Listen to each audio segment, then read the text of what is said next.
welcome to the Masterclass.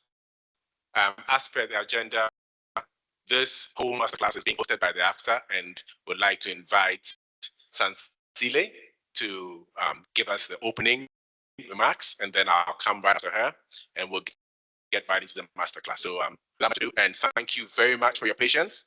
I'd like to invite Sansile from AFTA to give us opening remarks from our hosts. Round of applause, please. Round of applause. Thank you, Alex, and good morning, everybody. My name is Sansile Madonsela, and this morning I have the honor to welcome you to the Masterclass delivered by the Better Than Cash Alliance on the topic of activating responsible digital payments for micro, small, medium enterprises. As you may or may not know, digital payment systems are a very convenient way of connecting entrepreneurs such as yourself. Maybe let me pause and just with a show of hands, you can let us know which one of you form part of the category of MSMEs. Which one of you are enterprises, small, micro, and medium-sized enterprises? Anybody have a business, trading, engaged in any sort of enterprise, really? We only have 2. 3, 4. Okay. I thought it was a larger crowd of enterprises amongst us, but nonetheless, digital payment systems, they're a convenient way of linking entrepreneurs to their suppliers, to the banks, as well as to new markets, and can improve access to savings accounts, to loans and formal credit so that you could scale and grow your businesses. This masterclass will unpack how cash to digital payment systems can potentially enhance the profitability as well as reduce operational costs for businesses. However, important to note that despite the vast challenges of transitioning to digital payment solutions, there still exists a large number of hurdles towards embracing them and their universal uptake and adoption. These hurdles include a lack of formal bank accounts. The World Bank's Findex, for instance, reports that in 2024, only 49% of Africans, of adults, had access to or ownership of formal bank accounts. Other challenges include low financial and digital literacy rates, low access to and ownership of digital devices, as well as a lack of reliable digital technology. Those of you who attended yesterday's masterclasses had the privilege of sitting in on one that was delivered by my colleague, which is the CFTA digital trade, which is essentially a set of harmonized laws, common principles, and standards, which seeks to harness digital technology and innovation, as well as to boost intra-African trade and investments. I think it goes without saying that digital payments are a critical backbone of that economy, that digital economy that the AFCFTA protocol on digital trade seeks to foster and strengthen. And so as I hand over to the facilitators of today's discussion, I do so by encouraging you to strengthen that backbone. So I encourage interactive conversations, active participation that really interrogate and uncover all the ways that the digital payment solutions can assist you, the 4 MSMEs that are amongst us, as well as those who are joining us online, to grow your businesses, to strengthen them, and just really to employ and deploy these technologies for your advancement and your growth. I thank you, and I hand back over to Alex to take us through the agenda. Thank you.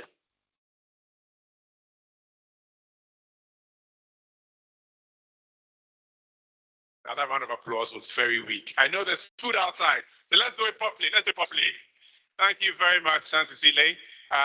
The AFTA, as usual, have a representation from all over Africa. Sansi didn't say she's from Eswatini, so I think, I don't know how many nationalities we have in here. Who's here from Uganda? East Africa. Hey, we have East Africa. West Africa, apart from me, apart from AFTA, West Africa, apart from Nigeria. Online, I know we have Nigeria, we have Cameroon, we have the whole African region. Before we start, just a little bit of housekeeping. Can I invite the very important people on the second row to move forward, and then so on and so forth, so that we can fill out the front of the room. We are actually full up at the back so that people don't have to walk across and disturb the cameras. Thank you so much. There are special prizes for those who sit in front. Thank you very much. We have people sitting on chairs behind. That's why we want you to move forward so that we can fill up the spaces. Thank you so much. Thank you so much. Thank you so much.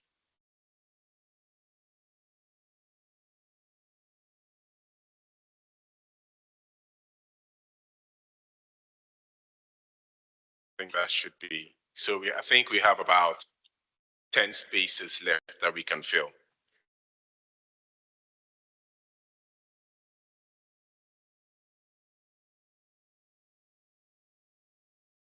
So good morning once again.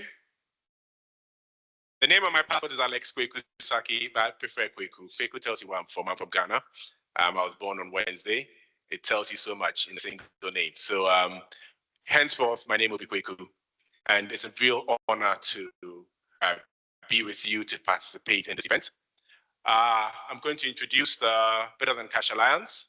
And on the screens, one might ask, what is better than cash? Or what could be better than cash?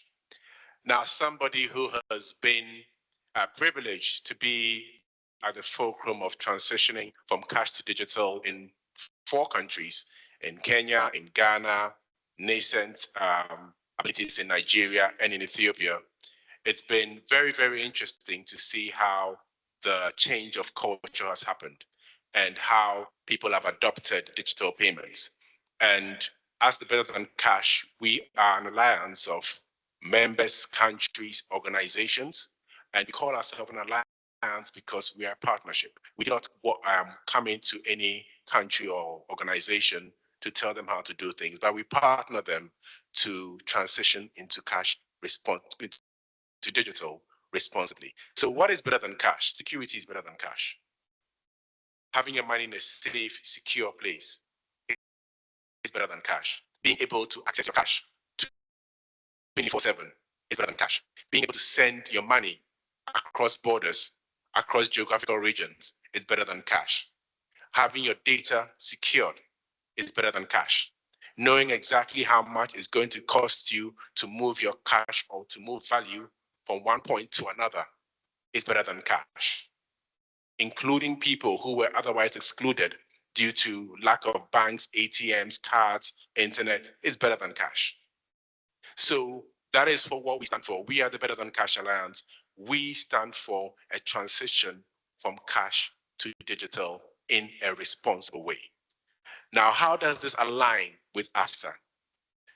AFTA is looking at Africa as one big market, and the Digital Trade Protocol is designed to open up borders digitally across countries. And we believe digital payments is the way to unlock this. So digital payments are not products. They are not offerings by fintechs or banks. Digital payments are a gateway. They open the path. They provide a solution for us to fix problems that we have nascent in all our countries, in all our organizations, and in our homes. Digital payments starts from the fathers sending money to their wards, mothers sending money to their wards, paying school fees, companies making payments to workers, companies making payments for raw materials, companies receiving payments for exports, governments receiving taxes,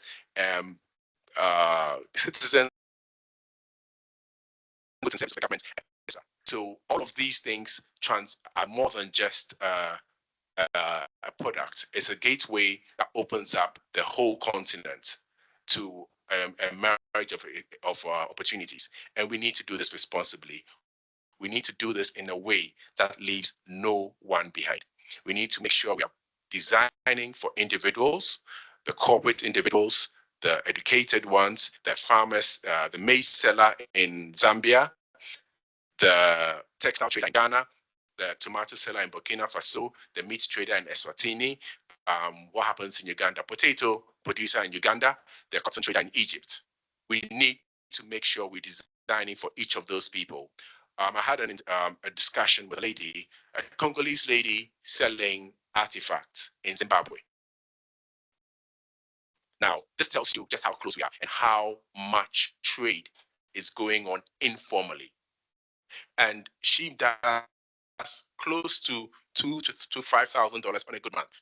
And this is one trader that is coming from Congo, selling in Zimbabwe and selling to a Ghanaian in Zimbabwe.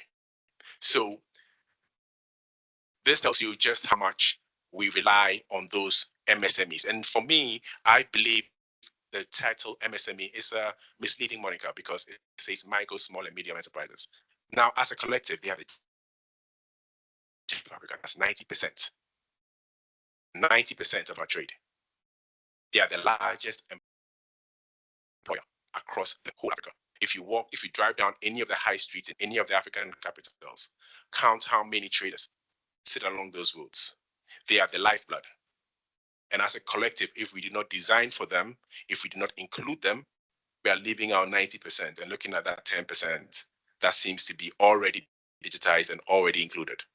So as part of our mission and to try and encourage this conversation, we're trying to unlock that 90%. They are the giants of Africa. It's not just Burna Boy. These are the real giants of Africa. These are the people who are providing food on the tables in corporate institutions, in the homesteads in the village. And I'm only saying this to try and bring our minds to just how important discussions like these are. We are trying to unpack what's happening on the ground, trying to unpack what the MSMEs want, what is available, what can be done, and planning a route forward from this masterclass to take us from where we are now to where we want to be, where we can have the traders. There's no reason why KFC should set up in Africa and import potatoes. That makes absolutely no sense.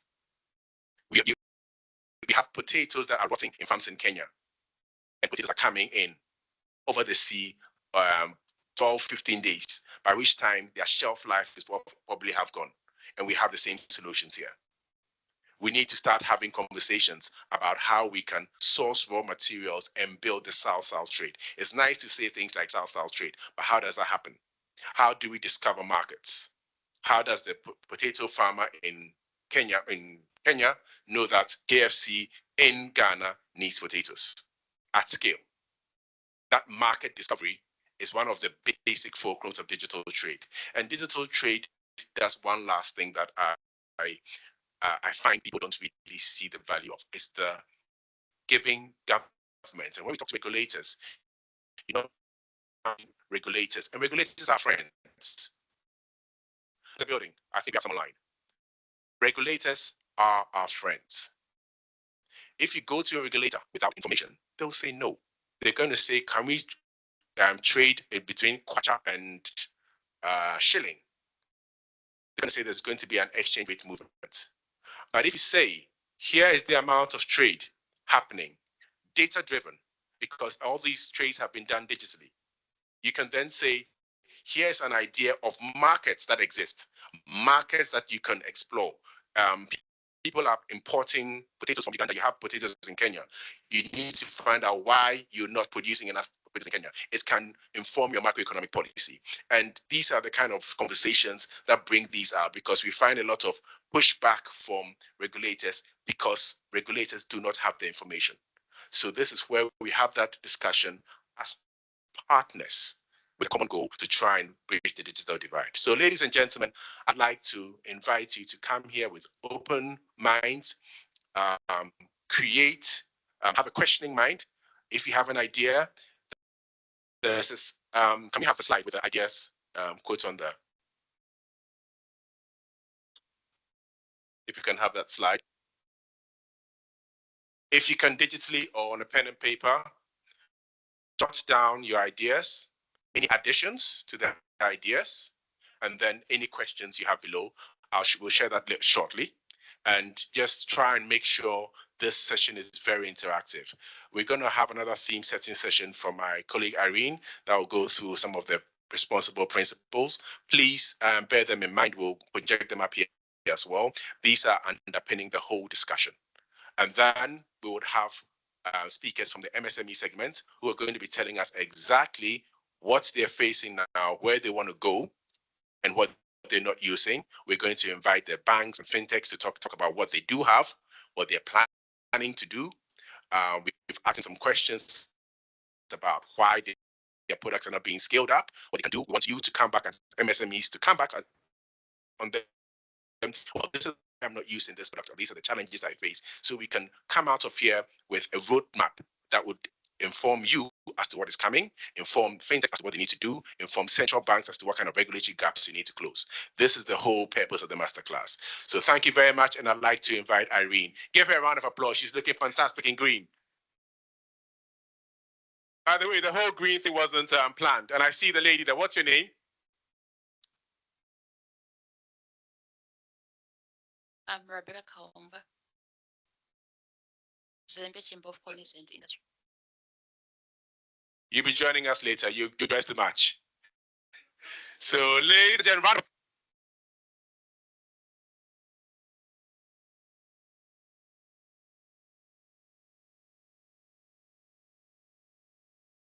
hello. Okay, perfect. Good morning. Jambo. That's a Kenyan language. That's Swahili. I know some of you speak Swahili. My name is Irene Kiru, and I work with BTCA. I just work in the neighboring country, Malawi, and I'm helping to digitize tea workers' wages. So that is my role, and I'm a digital payment expert, and I'm here to introduce the theme of today's conversation.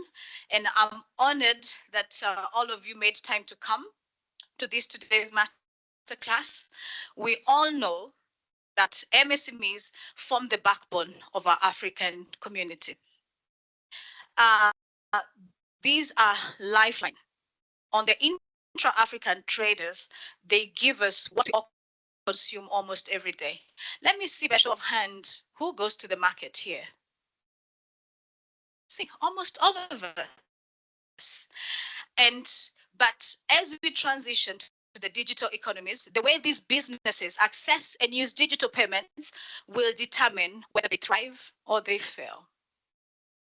Tomorrow, the woman who sells you the greens across the road, where you go in the morning and maybe you buy mandazis. Do you have mandazis in Zambia? Vitumbuas. So the woman who sells those vitumbuas, her success will be determined by how safe her revenues are and how accessible. Somebody who lives across Lusaka who wants to eat vitumbua in the morning, I don't need to go and buy the vitumbua directly from her, but I can pay from wherever I am working in a bank and they can be delivered to me. We all know that MSMEs form 90% of Africa's enterprises. We are African. We know our mothers did something or they sold something. We all grew up knowing our neighbors selling clothes. Not only that, we have some of you who are social media entrepreneurs, right? Who here sells something on social media, Instagram, Facebook, or something? Perfect. How do you receive payments? Online, right? So that's digital payments. Example for my own, buying Ankara clothes from Nigeria. And the funny thing is, I'm also affected by how I can purchase my Ankara dressing from Nigeria. I'll explain that case later. Where when I need to buy my Ankara dress, I go on Instagram, I'll find a very good design, and then I'm going to contact those people. But what I do, I have to call my friend who is Nigerian, and he has to pay on my behalf. I should not be involving my friends on all the purchases, because sometimes they'll be like, why are you purchasing every time? I mean, I don't want them to know that I'm doing maybe an impulse buying, but because I don't have a way of paying, that is why I have to go through that route. But we are here to try and resolve that and see how we can seamlessly and responsibly use digital payments. So our focus today on responsible digital payments that are not just fast, but are fair. I said not just fast, but are fair. Not just digital, but inclusive. Somebody who is blind should be able to buy digitally. Someone who is differently abled, like maybe they can't hear, it should not be a blocker for them not to buy digitally. And not just efficient, but they should be trusted. The UN principles of responsible digital payments gives us a useful North Star that guides us on what responsible digital payments look like. But let's ask ourselves, what does that look like for the woman who's selling vitumbua across the road? For a lady in Livingstone selling clothes to people coming from Zimbabwe? What does that look like for a trader in Namanga across the Tanzanian border and Kenya in real life? We can have this room and discuss about it, but unless it is translated to the people who are in the business, it is not useful. What does responsibility mean for a shea butter cooperative in Burkina Faso?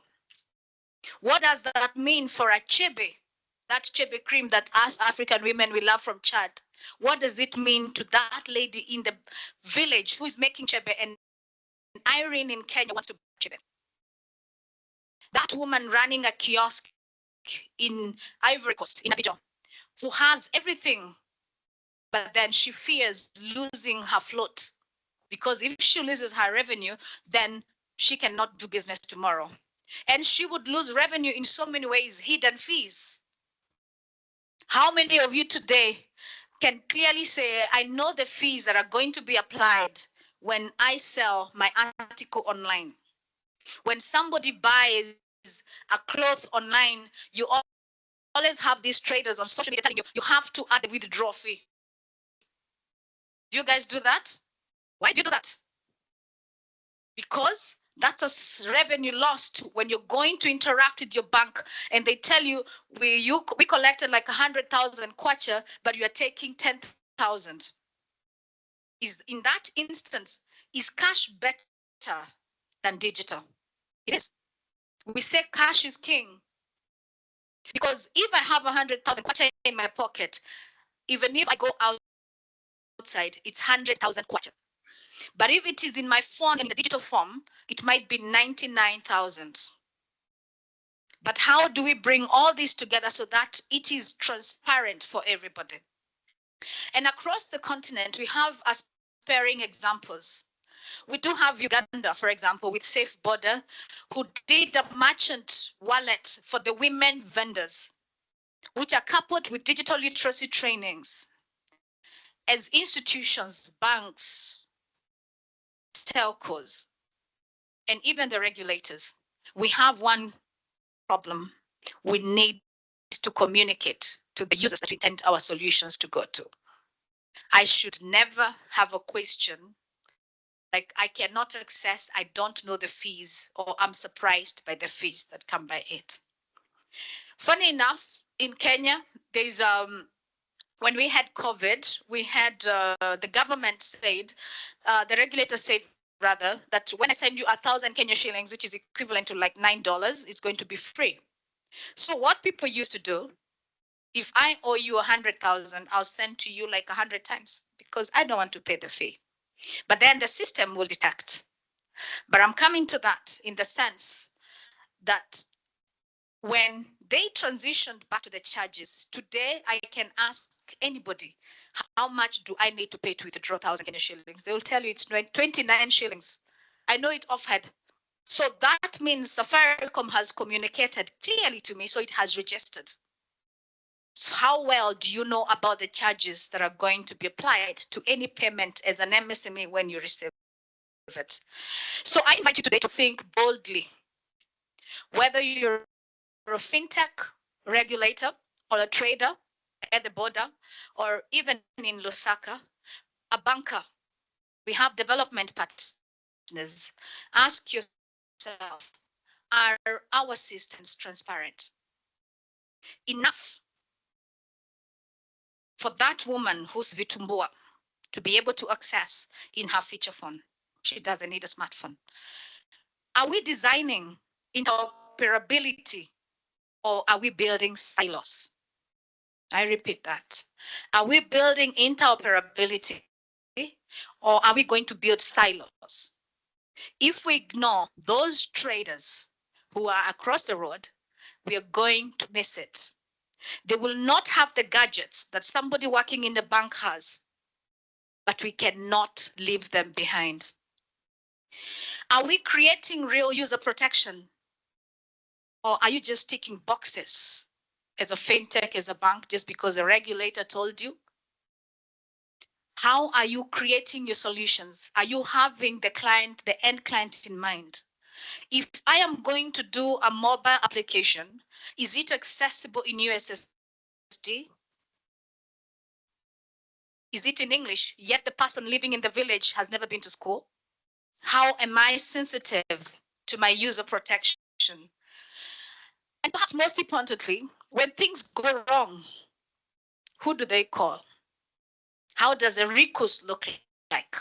You might have a toll-free number, but that person is afraid already even to buy their own credit. I live in Malawi most of the time. So as you're doing the digital transition for workers in the TS state, one of the things that I've been faced with and to understand is the workers, sometimes they don't want to buy credit from their own mobile money. That is culture. They feel that if I buy my credit directly, it's going to be less. So what they do, they go across the street with this person with an umbrella and they buy directly from there. This is culture. Unless that person has somebody who teaches them that this is the same credit that you're buying, the same amount you get the same, there's no deduction. Unless telcos come out and speak and address these issues, we're still going to struggle. So this masterclass is a space to share. Let us co-create. I want us to find solutions for Mandy living in Livingston, who cannot maybe buy things from Zimbabwe because she doesn't have dollars. And carrying cash is risky for her. Let us turn principles into action and ensure that digital payments become enablers and not barriers. I don't want her to think twice that if I get at the bank, I don't know how much I'm going to receive on the other end. For all MSMEs across Africa. And let us make this discussion, bring out the fruits and the expectations we want to see so that Mandy living in Livingston can freely buy her goods from Zimbabwe, access dollars to go to Malawi, where the dollars are rare now, does not have to be affected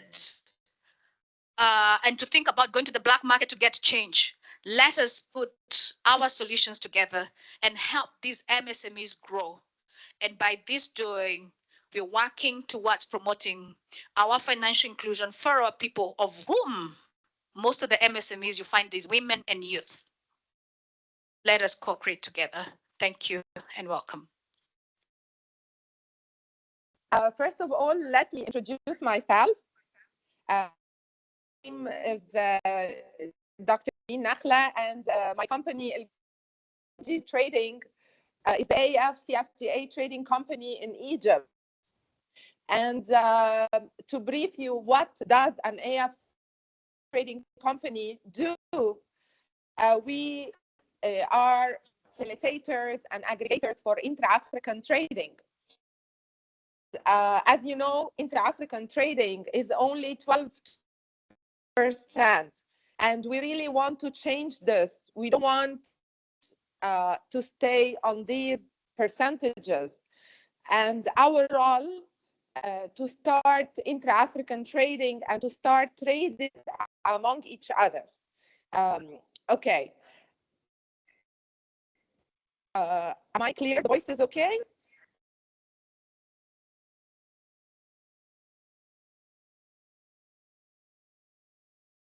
Can you hear me well? Yes, you're clear. Yes, you're clear. You're clear. You're clear in the room. Yes. Okay. Clear in the room. Okay. Very good. Okay, I want to tell you what better than cash did to SMEs in Egypt. Also, for as AFCFTA trading companies, our role is to take the hand of SMEs and to make consolidated shipments for them and to assure that they go beyond the borders of their countries to export and to import as well. Our mandate is two-way, and I will teach you today how to go outside your border, how to export or import from our lovely continent. In November 2024, Better Than Cash Alliance and the AFCFTA Secretariat visited our country and have concluded under the AFCFTA Women Youth Initiative. Now in Egypt, we have 300 companies, SMEs, women and youth under our initiative. And what took place up till this moment is great success in both digital and financial inclusion. We have also concentrated on turning our SMEs from the unofficial economy to the official economy. And we are supporting, okay, of course, we have companies that are already registered and they have registration, commercial registration and tax registration. But also we have companies that are startups and they don't have a place to operate and they are not registered yet. So what happened when the AFCFTA Secretariat and Better Than Cash Alliance came to Egypt in November 2024, they have aligned with the Central Bank of Egypt, and we really thank them for their quick response. And what took place is that the Central Bank of Egypt allowed something called financial inclusion account. And they opened a bank account for each and every entrepreneur, for each and every SME under the AFCFTA initiative of women and youth. And this financial inclusion account is first free of charge, with no minimum payment, and with the ID card. Only with your ID card, every and each company was able to open a bank account. Opening a bank account allowed our SMEs to have a QR code for digital payment and cross-border payment, and also allowed them to have a Visa machine, a POS, a Visa machine. When they go to any fair or any conference or any bazaar, they can receive, or even B2B or B2C, they can receive their payments on the Visa machine with any Visa card of a buyer.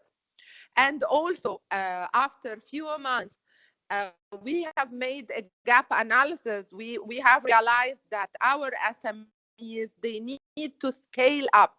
And to scale up, they needed loans. For you to know, in Egypt, to take a loan, the interest rate is 30%.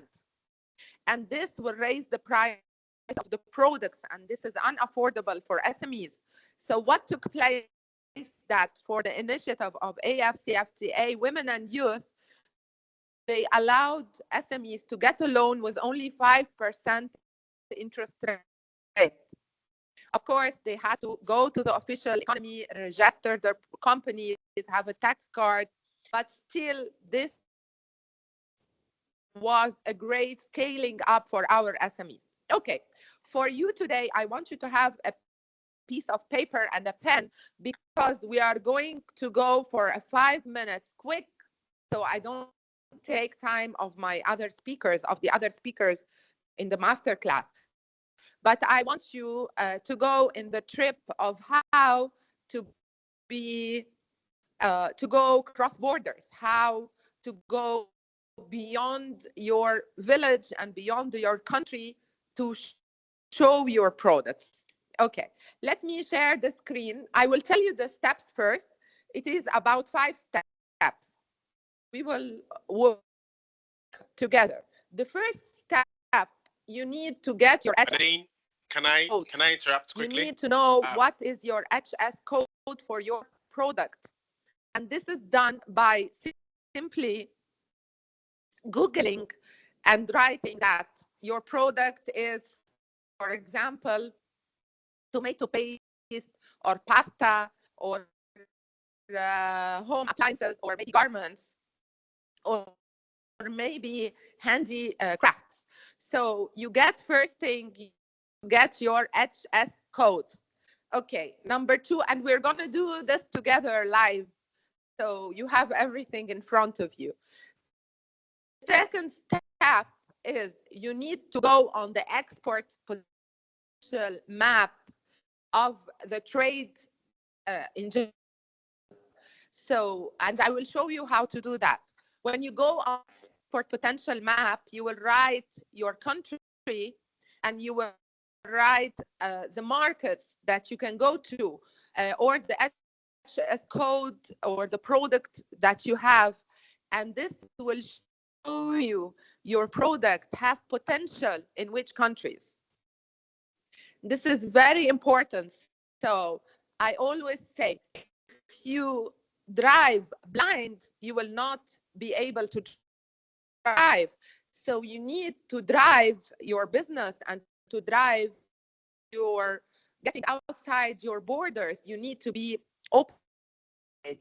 So expert potential map is an open eye opener for you to know where is your products have potential, in which countries your product is valuable.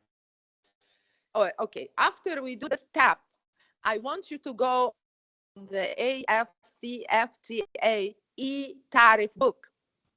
I'm gonna do this in 2 minutes live. When you go on your e-tariff, you will put the name of the country you're exporting from and the name of the country you are going to import and your HS code that you previously brought from the HS code website, or you can put your product. The e-tariff book will show you, since the AFCFTA started in 2021, there is an agreement between African countries to reduce the tariffs, and so many products reach 0 tariff today. No terms on these products. So you have potential, not only that in this country, you have potential to export neither products, but also you will calculate and you will know in 2025 how much the person that will import your products, how much he's gonna pay customs. Okay, this is step number 2. Step number 3, I want you to go on the websites of culture and business in each country. So you know now which you are export potential. You know if the customs, no customs in which country. Now you want to know few things about the country you are export to, the language they use. For example, if you are exporting to Angola, you will need to have a different language. You are exporting to Côte d'Ivoire, then you are exporting to Egypt. Egypt, most probably you will need a little bit of Arabic or English. In you are talking about French and English. In Angola, you are talking about other countries with other products, with other languages. Also, you need to know for your label. For example, I was selling pasta. I was exporting pasta to Côte d'Ivoire, and our packaging is 350 grams for 400 grams in Egypt. In Côte d'Ivoire, they asked me to do a special package of 200 grams. In Egypt, for example, this grammage is not workable. If I put it on the shelf, no one will buy it. But in another country, they need another packaging. They need, for example, in Rwanda, there is no plastic. You cannot sell if you have the packaging in plastic. So you need to search very well the culture, the rules and regulations of the country, the taste, the colors, the color preferences. Is red acceptable, or green, or white, or which colors this country prefer?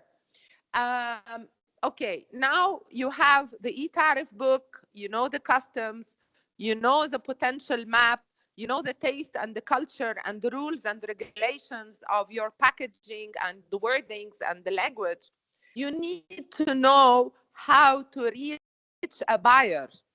To reach a buyer, we are trying now under the AFCFTA Women and Youth Initiative, we are trying to digitize the catalogs of our 300 SMEs in Egypt. As soon as we digitize their catalog, we will start asking other countries to go into this initiative and to start digitizing also their catalogs. And then we will promote and match make to other countries together on one platform.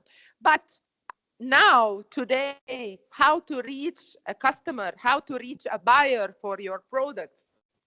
I want you to reach out for the embassies and for the trade associations in the countries that you discovered your product have potential and no customs. So it is easy to bring from the website the trade associations and the trade bodies in this country and the Ministry of Trade and the embassy in your country for this country. For example, today you are in Zambia. It is very easy to reach out for the Egyptian embassy in Zambia and ask them for buyers for your products, or any other embassy. I want you also, after doing this and sending email to the right buyers or the right trade associations, I want you to see with a shipping company and in your country to reach out for a shipping country, and you have to know the shipping costs for shipping a container or an FCL, a pallet from your country to the other country. Let's make this exercise on 10 countries. So you don't put all your eggs in one basket. You have 10 countries you're buying with that you know that you have potential in. By this and by using the digital trade across borders, and by going from the informal to the formal sector, and by our coming digital platform, you will be able to reach your goals and to go beyond. Okay, I want you now to come with me quickly to the export potential map. Together, I'm going to share this screen of the export potential map. I hope you see it now. Can you see it now? Yes, we can. Perfect. Okay, let's see and explore markets together. We will press on the market. We will write Zambia and we will write our products. A gap chart, we can press on the gap. And as you see in Egypt, export potential is $375 million and actual exports are only 241. For India, you have the capacity to export with $2 billion and now you are exporting only with 873 million. In China, you have the potential to export with 7. For South Africa, you have 50 million gap. In Botswana, you have 100. So this is for products. You can go into deeply into products, and you see what products that you have to export from Zambia. Unrefined copper, copper cathodes, gold. Let's go to the electrical energy. If you go a little deeper, you will have cotton, you will have soya beans, you have a lot of products. So this is actually a very important. I can come for an hour in this, but I want you to do it.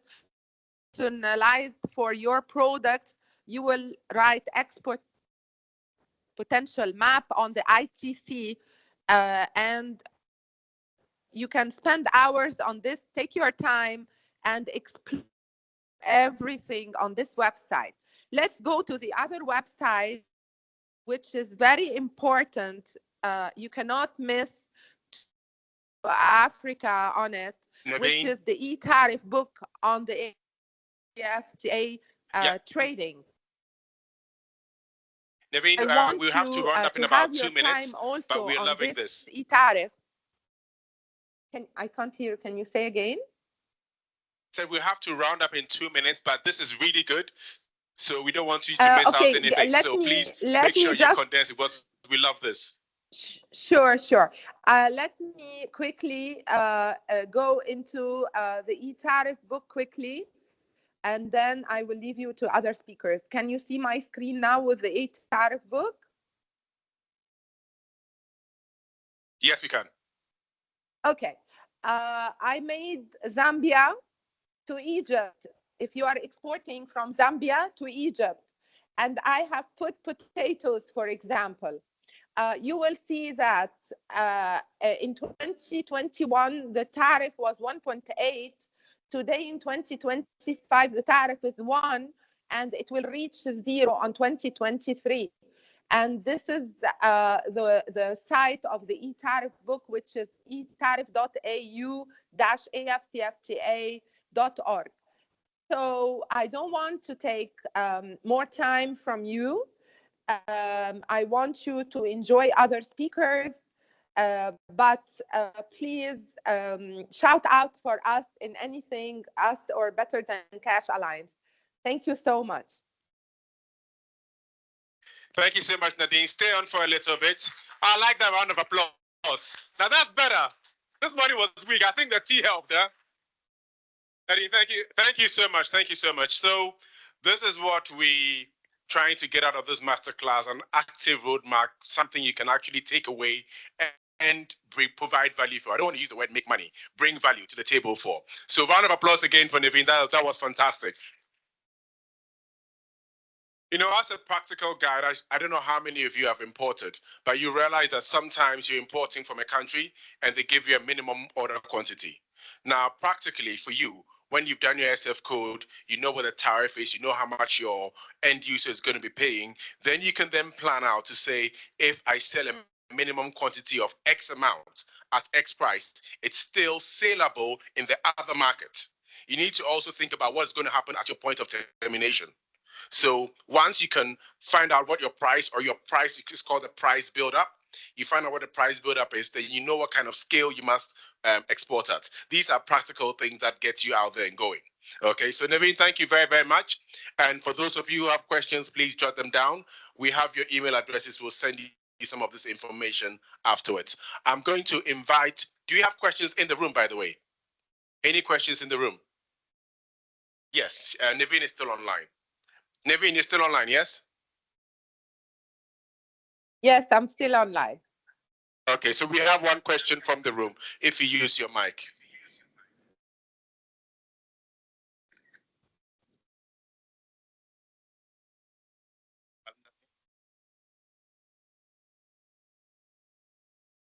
Hello, can you hear me?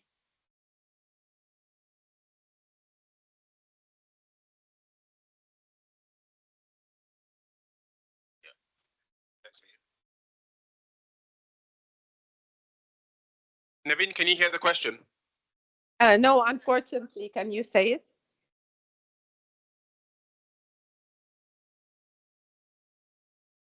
Hey, Naveen. My question is a bit straightforward. Okay, my name is 𝗥𝗲𝘀𝗁𝗁 from MTN Mobile Money. I saw on your slide you showed the potential for us, for Zambia exporting to India is about 2 billion. Then we exported about 800 million.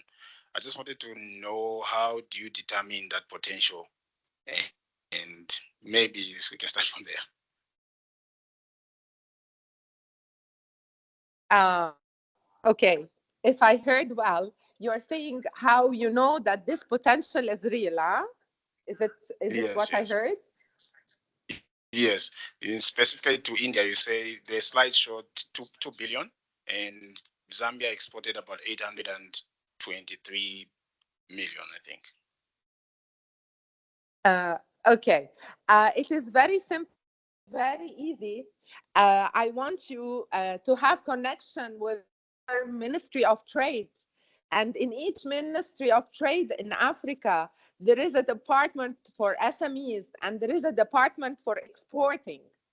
So this is one way to reach there and to reach the exact information. The other way is, as I told you, please, when you know that you have a potential for your products to a certain country, you have to go and meet the trade attaché or the commercial attaché or the ambassador of this country. And ambassadors and trade attachés of all embassies in Africa and from Africa, their mandate is to support us for intra-African trading. There is another way.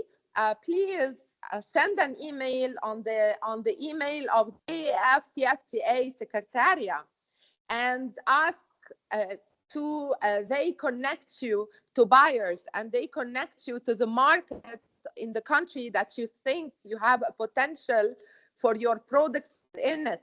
And of course, the 𝗙𝗆𝘆 𝗥𝗲𝘆 will be very honored and very happy to connect you. And this is why they have established something called the 𝗙𝗆𝘆 trading companies in each country. So you have a trustable hub, a pilot, or a company to reach out for.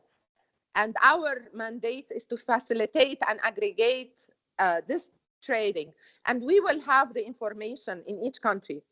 So I hope I answered your question well. Yes, you have. Thanks for the pointers. Thank you very much. Round of applause for the question and the answer. Okay, so before I invite the next speaker, a lioness has entered the room. I'd like to introduce our MD for BTCA, Nshuti. She'll just give us a wave from behind. Give us a quick wave. Yes. And let me introduce Mandy. Mandy, can you join us? We're going to have a quick reality check session to say, hey, this is what is on the ground. This is what I'm doing. This is what where I want to go. And I'd like us all to jot down the ideas, the additions to the ideas. You might have the same kind of challenges. You might have the same kind of ambitions. You even might have a solution at this point. So at this point, we really want to get you engaged and make sure you're here and present with us, because at any point in time, if you want to interject, just let us know. We'll interject and we'll have a proper discussion in here. So round of applause for Mandy.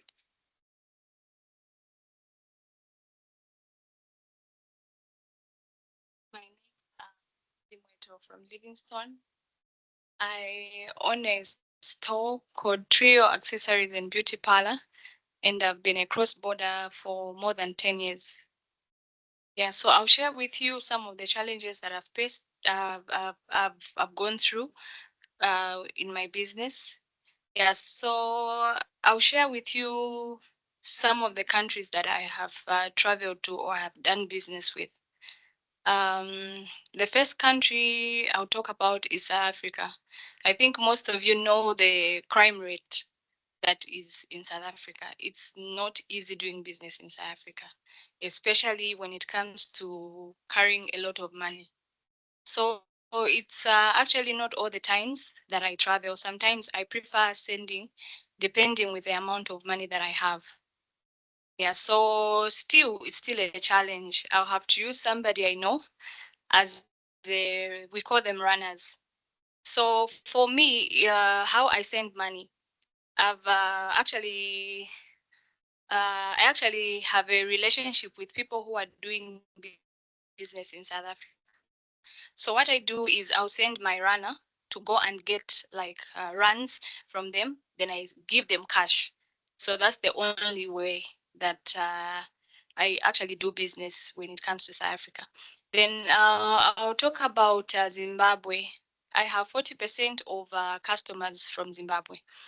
And for those that have done business with Zimbabwe can agree with me. It's still hard to do business in Zimbabwe because there is no digital payment. It's only cash. And the only way is they have to come with dollar. And sometimes it's a bit difficult because the rates are a bit high. So with me, I've made it a bit favorable to work with Zimbabwe. So sometimes I accept dollar instead of them having hassles to go to change from the streets. Sometimes you find that in the bureau they don't actually allow small notes. It's just a bit difficult when it comes to forex. So I'll also talk about Namibia. I'll talk about Namibia, and I'll also talk about Uganda. I found it a bit easier to work with Uganda. The reason why, it's because they also have MTN and Airtel in their country. So when I actually traveled to Uganda, it was easy for me to buy because I can easily transfer money from my MTN. I can actually do MTN or Airtel money. But the challenges that I faced again were the rates. They were a bit high. Transacting from my MTN to MTN Uganda, it's still not really balancing very well.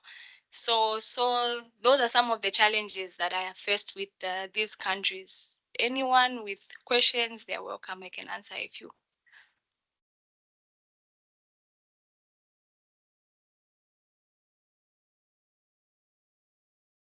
Yes, I can take that one. You're welcome. Thank you so much for sharing. My name is Shruti. What goods, what business are you in? Specifically, what goods are you buying? What is the average cost of the transaction for the purchases that you're making? Just for us to gauge in terms of how much you're spending versus the cost that it takes. And then when you do the transfer for the goods you're buying, is it a person-to-person transaction, or do you use the Momo code since it's MTN? Do you use the merchant code to pay, or is it the person-to-person payments?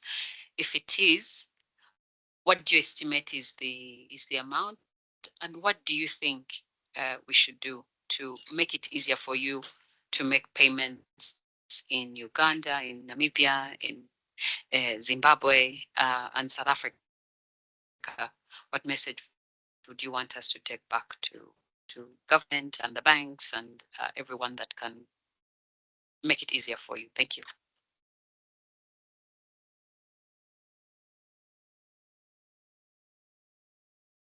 Okay. With MTN, it's only in Uganda.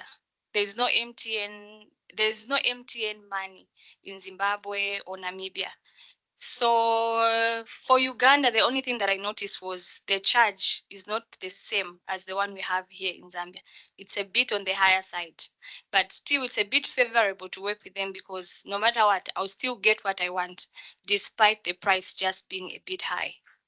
And with South Africa, most of the places where we buy, they don't actually allow, like Chinese, they don't actually allow Visa cards. They prefer you giving them cash. Yeah, so it's a bit difficult to work with Chinese. The only way that I have managed to do transactions in South Africa, I have a friend who has a business that side. So we just swap. If I have a runner, I send her to go and get runs. Then I transact. I give my friend Kwasha. So that's the only way at the moment that has really worked for me. But despite that, these days it's very hard to just go in the bank to go and get Forex. It doesn't matter whether it's Pula, Kwach, it's Rand, any currency. It's just hard right now. Yeah, so. Thanks. And when you get someone to do the runs for you, how do you get the goods to your shop in Livingstone?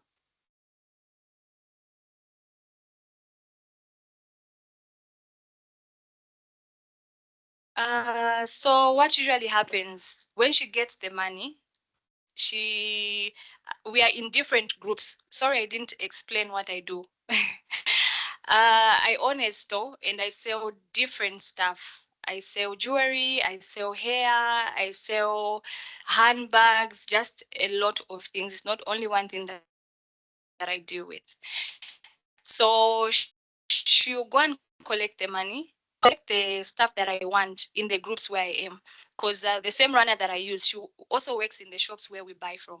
So she will go and buy everything for me, then wraps the items and takes them to the bus. So with buses, it depends. Sometimes there are no buses which come direct to Livingstone. Sometimes the challenges that are there, the buses will use Chirundu.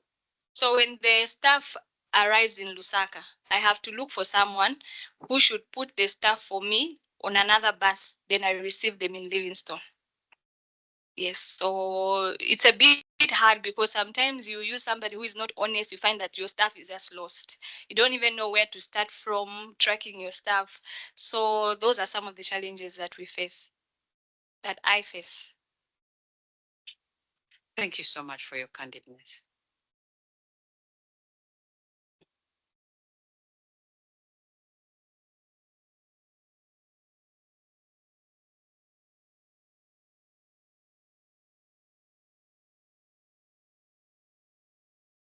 Hi, my name is Aston Jovu, and I represent a company called 𝗔𝗊𝘃, so a payment gateway. And to assist, I guess mine is a solution to you, looking at the challenge you have with regards to Forex and the rates. So one of the reasons why we are in business today is to ensure that we reduce the costs of payment, the cost of collection of payment for SMEs, and the costs of payment with regards to cross-border payments for the customers.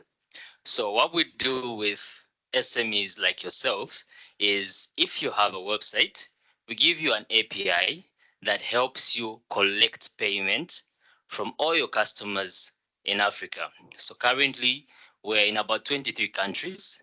So that means you can collect from MTN, Airtel, Mpamba, EcoCash, and as well as South Africa. You can also make payments to all these countries, and you do that, you're also able to see the rates. You're also able to see the rates in real time and make the payments instantly.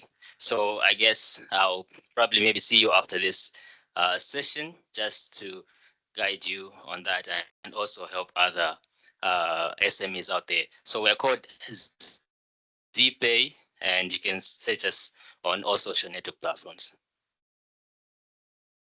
So if you don't have a website, we can create a 𝗔𝗊𝘃 wallet for you. So we currently have offices in about 6 countries. And in Zambia, it's exciting that we're already licensed by the central bank. We process domestic mobile money, we process inbound and outbound remittances. So that means we create a wallet for you. And right from here, from your 𝗔𝗊𝘃 wallet, you can send money to over 150 countries globally, including China, including the US. And you can also receive from there.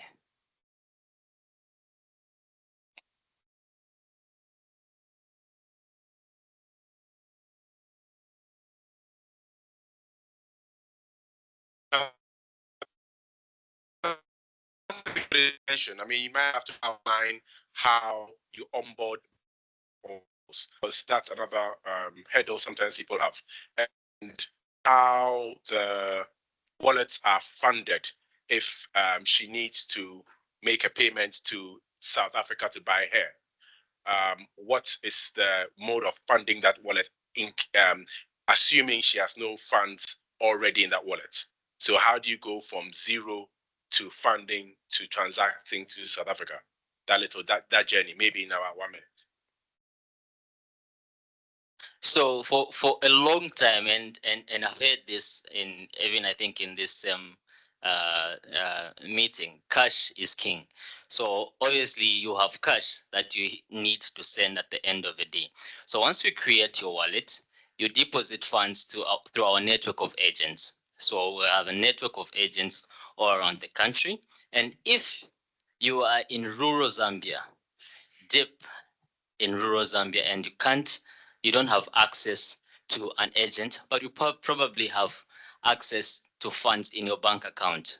So what you can do is you get in touch with our customer care team, and they can easily assist you transfer funds from your bank account to our trust account with an account with a commercial bank that you bank with. We have several trust accounts. Once you do that, then immediately we issue you with e-value, the money that you can transfer wherever you want to transfer.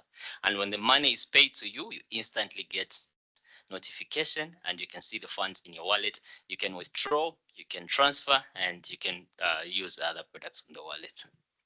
So with onboarding, there is a guide on onboarding in Zambia from the central bank.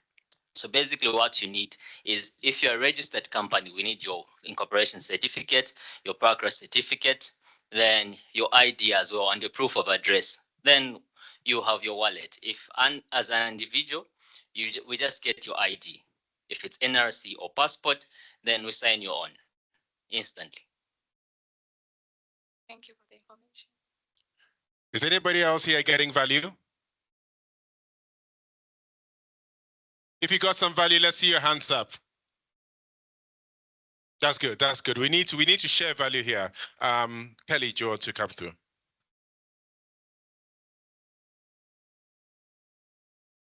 Hey man, question. Kelly from MTN again. So on MTN, maybe I'll start by saying I thought you were providing new solutions, but what you've said. Can you hear me now? Is it better? Thank you. I was saying, I thought MTN was providing you some solutions, but based on what you've said, it's clear to see that there's a lot of gaps that are there. I know maybe there's a part that I didn't get on your, is it your runner or somebody who buys the goods for you? How do you transfer the money to them? Maybe before you answer, because on MTN, you're able to send money to South Africa to about top of to about 5 banks, like the ABSAs, the Stanbics, the Capitec. First of all, maybe the first question will be, how do you send money to South Africa to your runner? And have you ever tried to use MTN to send? Like I said, to South Africa, we can only send to banks for now. As you know, mobile money there is not so much, as the financial institution is well developed.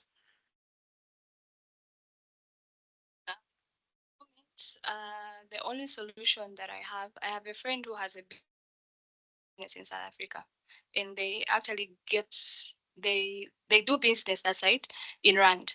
So I send them cash here, and I send my runner to get Rands that side. How do you send the cash? I send, it's either MTN or bank from here. Yes. So you send using your mobile money or to their bank account? Yes. Also use MTN. They get cash here, then I get Rand that side. Who? Yes, they do. Okay. Yeah. Okay. So we exchange. Okay. Yeah. Okay, that's clear. Then the second one, you mentioned Zimbabwe, that they prefer cash. What is their fee? I know in Zimbabwe there's EcoNet, which is more like a mobile money as well. EcoCash, right? Yeah, EcoCash. Because we are able to send money to EcoCash. I don't know what are their sentiment on you sending via their EcoCash account. them has we've never discussed about that. They prefer coming with cash. They prefer cash. Yes. All right. Okay. Then maybe the other thing that I would like to understand, maybe something that we can pick up, the exchange rate. You brought it up. I think surprisingly, one of my partners here, my remittance partner, maybe something that we can look into in terms of the exchange rate, because even us is something that we get from the other partners, but maybe it's a conversation that we can have just to see. You mentioned they get a better rate. Is it on the bureaus or on the streets? Maybe some conversation that we can pick up, as well as push to the partners. In all, I think for me, I appreciate all these insights that you've given. These are things that at least we've gotten the information from somebody who uses these services, and the challenges that they've had. They quite actually took almost a full page of what you said. Thank you. Thank you, Kelly. Just before Nshuti comes, we're going to have another session with MTN. So I don't know why Kelly's monopolizing this session, but MTN are here, and we want to invite, if after Nshuti's question, invite another trader from Benin, and then after that, we're going to come to MTN and also invite a CF fintechs here too as well. Invite a couple of them to give some of their remarks. So do we have Nshuti, can you go from there, or should I bring the mic? I think I can. I want to thank you for just plainly putting it as it is. I'm so happy you're here. And my question is for MTN. Maybe I can wait for MTN session, but I want to understand, if she's buying in Uganda where there is MTN, why can't she use her MTN account from here to do the merchant payment, right? Instead of the remittance payment? What will it take for her to use the merchant code? Because then she doesn't have to pay twice. She's paying the send money fee, which is high, and she's paying the FX conversion of kwacha to Uganda shillings. So what can we do to at least take away one of those costs by having her use the MTN merchant payments functionality? Thank you. Question is very valid, but for now we don't have that service. Cross-border merchant payment is something that is being piloted between Uganda and Tanzania, because these two countries have a high volume of cross-border merchant payments. But hopefully we'll be able to get to that position shortly as well. I don't know if I have to start again. I was saying for now we don't have that service which can allow her to make merchant payments. Yeah. So, but we are piloting it between Uganda and Tanzania because of the high volumes of the cross-border traffic there. But to your point, it will massively help to reduce all this conversion.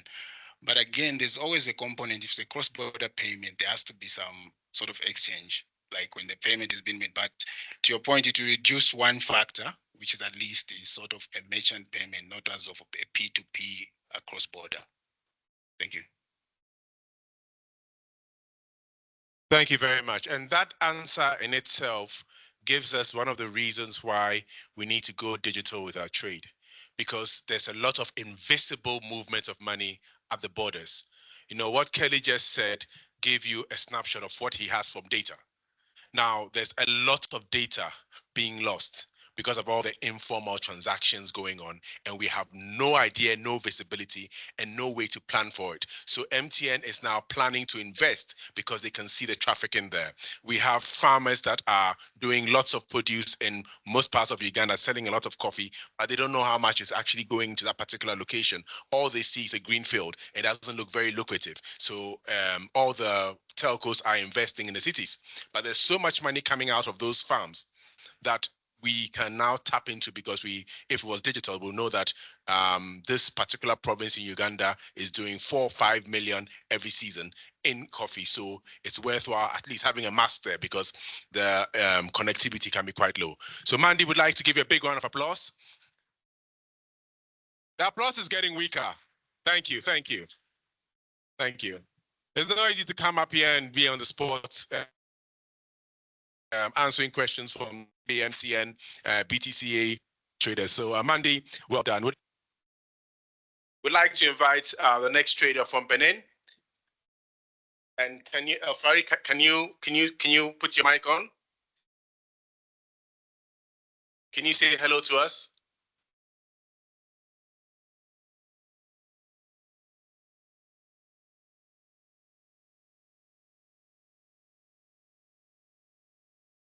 Allô, allô. Can you say Vous me hello, recevez? hello? Okay, we can hear you here now. We can hear you here now.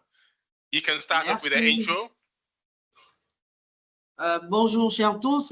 Je vais aller en français. J'espère que vous allez très bien me suivre comme je vous ai suivi. Vous me recevez? Allô? Yeah, one moment whilst we put the headsets on. OK.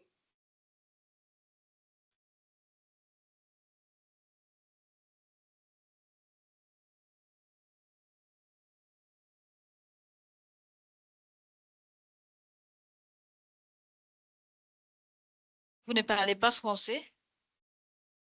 Nobody speaks French. Excuse your French. OK. Faria, je pense que c'est bon. D'accord. Merci, Tu nous entends? Irène. Oui, De je rien. t'entends. Sauf que la caméra, bon, je pense qu'elle est coupée, mais si tout le monde m'entend, ça va. Est-ce que tu peux mettre ta Je peux caméra ou pas?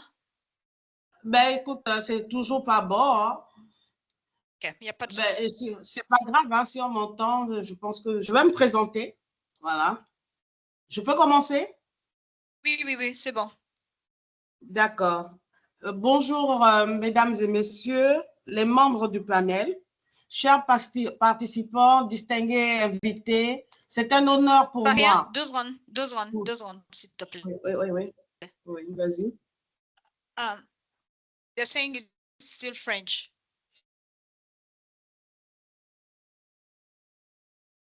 Faria, il faut que tu rajoutes un peu de volume de ton côté, s'il te plaît. Le volume de ma voix. Channel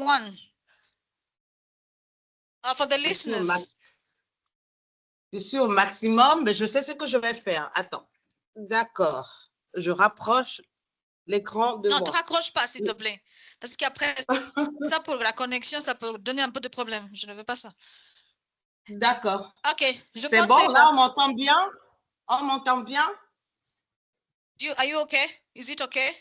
For the one listening in English? Yeah, c'est bon. Mais il faut que tu parles doucement. Tu ne vas pas aller trop vite. D'accord. Merci. Alors, je commence. Merci. De rien. Excellences, mesdames et messieurs, membres du panel, distingués invités, c'est un honneur pour moi de prendre la parole devant vous aujourd'hui dans cette ère de digitalisation, de recherche de solutions à tous nos différentes problématiques.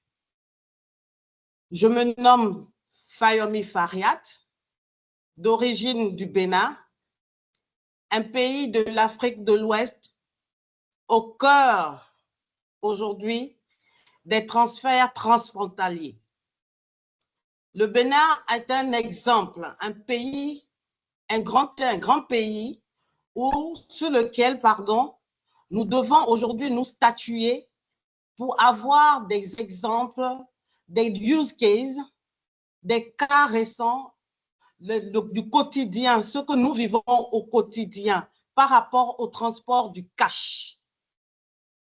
Tout d'abord, il est important de savoir que nous allons aujourd'hui, moi personnellement, je vais représenter le Bénin pour parler du secteur de l'élevage, le commerce du bétail au nord du Bénin. Le commerce du bétail, le Bénin est une plateforme qui fait la rencontre entre l'offre et la demande, c'est-à-dire les éleveurs du Sahel, donc venus du Niger, les éleveurs venus du Niger, du Burkina Faso, du Mali. There are farmers from Mali, from Burkina Faso, and voilà, du Mali, ainsi and que from Mali le Togo, and also le from Nigeria, Togo, Nigeria, voilà, se rencontrent and au Bénin sur la plateforme what we face in d'échange, Benin in voilà, this proposent trade. leur bétail, voilà, I mean, à ces consommateurs béninois ou de la sous-région. the pricing is a bit complicated in the sub-region. Nous avons environ 60 marchés. We have qui sont about aujourd'hui 60 actifs au markets. niveau du marché. De ces 60 marchés, inférieurs ou égal à 10 marchés sont les plus grands. We have 10 bigger markets. Et ces flux sont toujours And the dans pricing l'ombre pour l'État. is always set by the state. De ces marchés, nous avons le marché de Tourou. À We Parakou. have the market in Paragu, Le grand marché de Tourou, l'un des plus grands the marchés. big market Big of market, Tourou, voilà, qui transite, qui fait passer plusieurs milliers de francs CFA, disons de dollars. there we have a lot of millions of dollars that are exchanged at that market. Il me plaît de vous expliquer d'abord comment est constitué Allow me l'écosystème. to explain the ecosystem. Le marché aujourd'hui The le marché à bétail market, voilà, the reçoit les cattle éleveurs, market reçoit les éleveurs from the venus farmers, d'ailleurs, qui from sont des farmers propriétaires come, légaux. who are the legal owners of these animals, cattle. Arrivés au Bénin, When they reach Benin, ils confient leur bétail à ce que nous appelons les they hand Dilani. over their cattle to Les the Dilani.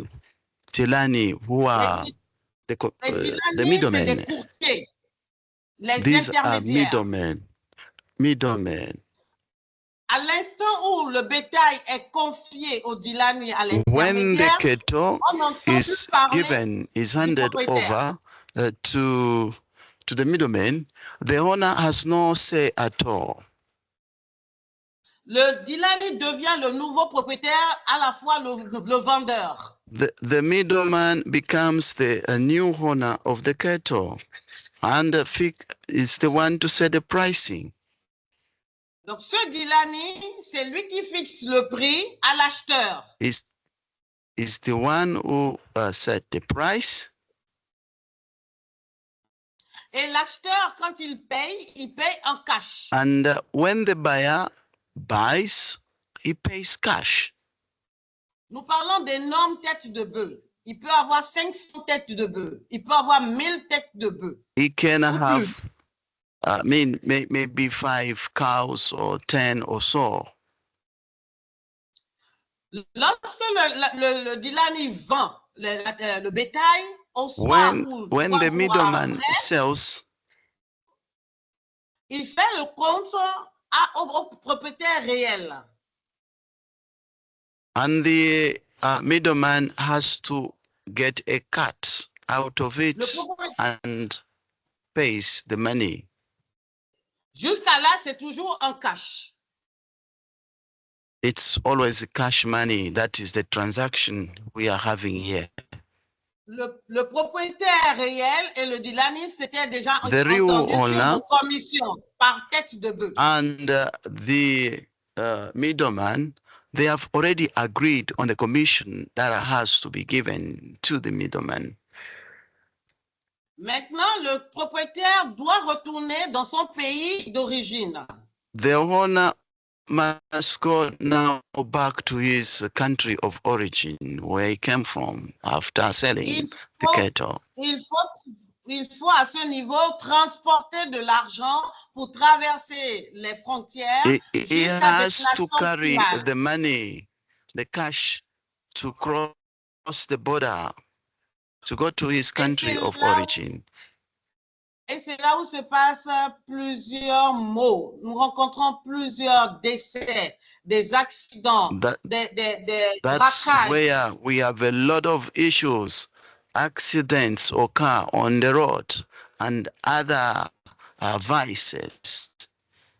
Parce que souvent, ces personnes qui retournent avec le cash sont identifiées, sont trahies et on leur braque. It is very easy to notice the person who is carrying money and crossing the border. They are easily identified as they carry the money. Alors, la question que vous allez sûrement me poser, c'est de savoir, y a-t-il pas de banque? Si, nous avons des banques. Mais ces banques, The question il y a un problème de is, réseautage. do we have banks? Yes, of course there are banks. Ou bien, nous avons des problèmes d'horaire. Souvent, les banques ont une horaire donnée. Maybe we have an issue of the timetable. Donc, par exemple, si la banque ferme à 17 heures, maybe if the bank closes at 17 hours, aucun versement n'est plus possible. Donc, du coup, il faut garder du cash sur soi. When the bank closes around 17 hours, he has to keep the money on him. Nous avons aussi l'expérience de Move. Il est important de savoir que nous avons des mobile money sur le marché, principalement MTN. We also have the mobile money on the market. Yes. Mobile money aujourd'hui a réussi l'inclusion financière à près de 80% sur le marché béninois. Well, it's about 80% of mobile money that is found on the market. About 80% of mobile money, the transactions. Mais force est de constater toujours des limites à cause de la maturité digitale de la population. Le taux d'analphabétisme étant élevé, the illiteracy level is very high amongst the population. Donc, l'éducation de garder beaucoup d'argent dans son wallet reste encore à éduquer la population à cela. Et le plafond du compte needs to be educated not to be keeping the money in their wallets, a lot of money in their wallet, and be ready to deposit. So there is need to train the people. Et nous sommes aussi confrontés à des difficultés des taux d'échange qui fluctuent. Nous ne pouvons pas travailler au Bénin sans le Nigeria. C'est impossible. We cannot work in Benin without Nigeria, because Nigeria is... Le Nigeria est une grande plateforme d'échange aussi et qui nous apporte beaucoup de ressources. It's a big platform for money exchange and with a lot of resources. Et nous avons beaucoup de consommateurs au niveau du Nigeria, des grands commerçants qui viennent acheter. Also a lot of consumers and from Nigeria to come and buy products in Benin. Alors, quand le Naira fluctue, comme en ce moment d'ailleurs, il est très bas, c'est favorable pour le Bénin et non pour le commerçant nigérian. So as at now, the environment is more favorable, is more conducive for the Benin, Nigeria. Donc, notre souci aujourd'hui, que ce soit pour le secteur des commerçants de bétail ou d'autres secteurs, c'est de trouver... Our challenge for today, be it for the traders, the cattle traders and other traders, is to... En tant que FinTech, de trouver une solution pour répondre à cette problématique en tenant compte du comportement client et du marché. nous sommes d'un taux d'analphabétisme très élevé. We have to understand the business season in the market, and also we have to make sure that people are trained. En conclusion, c'est ce que je peux dire en In bref. conclusion, Pour le in the secteur, nutshell, la niche, this is what I can say for the cattle sector, livestock sector. avant de finir, il est important que je vous dise un peu que les chiffres. Nous avons en moyenne une tête de bœuf qui coûte 350 000 francs CFA, donc environ $600. Et environ près de 3500 One têtes de cattle bœuf. costs about $600. Et environ 3500 têtes de bœuf sortent par jour de marché, sachant qu'il y a 4 jours de marché dans le mois. I didn't get that other part. It's quite Je faint. reprends. Well, can I repeat? Yes, please.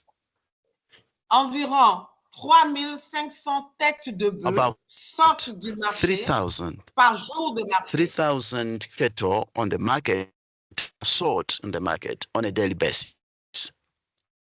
Par jour de marché, sachant qu'il y a 4 jours de marché. On a daily basis. And we have 4 days in a week for the market. The market opens in 4 days. And we have, on a daily basis, 3,000 cattle are sold. Exactement. Et tous ces flux échappent la majeure partie à l'État. And the markets are levied by government. They are levies. No. Allô? On t'entend, c'est bon, continue. D'accord. Nous allons aussi, pour clôturer, en tant que femme. La dame là qui lui parle, elle parle plus fort. Moi, je ne saisis pas. Ah, vous ne saisissez pas? Je reprends? Non, moi je... Où tu as parlé des femmes?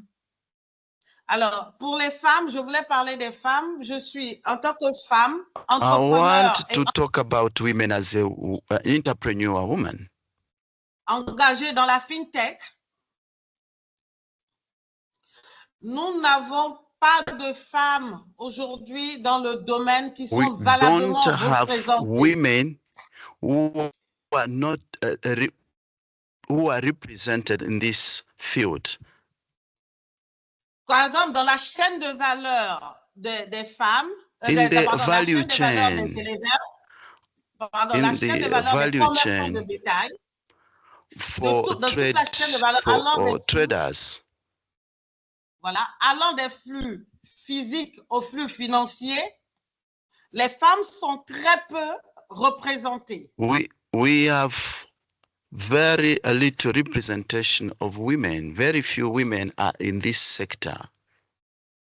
Les femmes ici s'occupent toujours du commerce, c'est-à-dire sont dans la fin de la chaîne. On les retrouve toujours après toutes les actions concrètes qu'il faut faire, les actions prioritaires qu'il faut faire, elles sont toujours en dernière position. Donc, on les retrouve dans les différents women are always at the last position in this business. Exactly. Donc, au niveau du commerce de bétail, vous les verrez, celles qui traitent du lait de vache, elles revendent le lait de vache, elles sont là pour des produits alimentaires, elles sont là pour They are more involved in food products. Et même là encore, ces femmes sont très nombreuses parce que c'est tout ce qu'elles savent faire. Elles sont très mal organisées, elles ne sont pas bancarisées. Voilà. We find a lot of women just in the food products business. Or, elles sont très participatives dans leur foyer. Aujourd'hui, elles ont besoin de soutien, d'organisation. They are more active in their household activities. D'accord, je pense qu'on va s'arrêter là. Bon, le transport, vous l'avez Well, déjà I entendu. think let me stop there. I've already talked Voilà, about yes, transport. Yes. On va s'arrêter au niveau. En fait, tout est dit.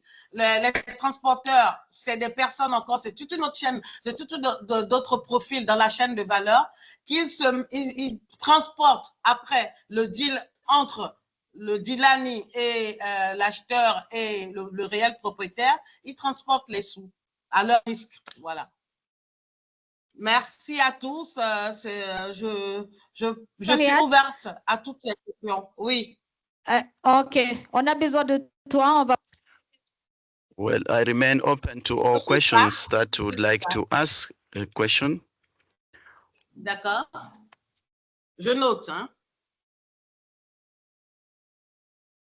I want to ask you a question and I want to summarize all what you said.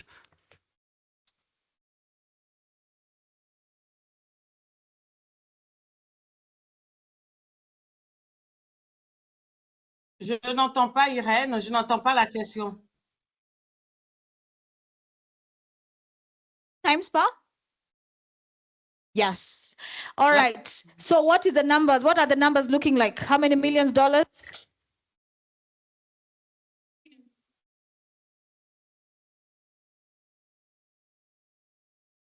Work for you. No, there's no digital.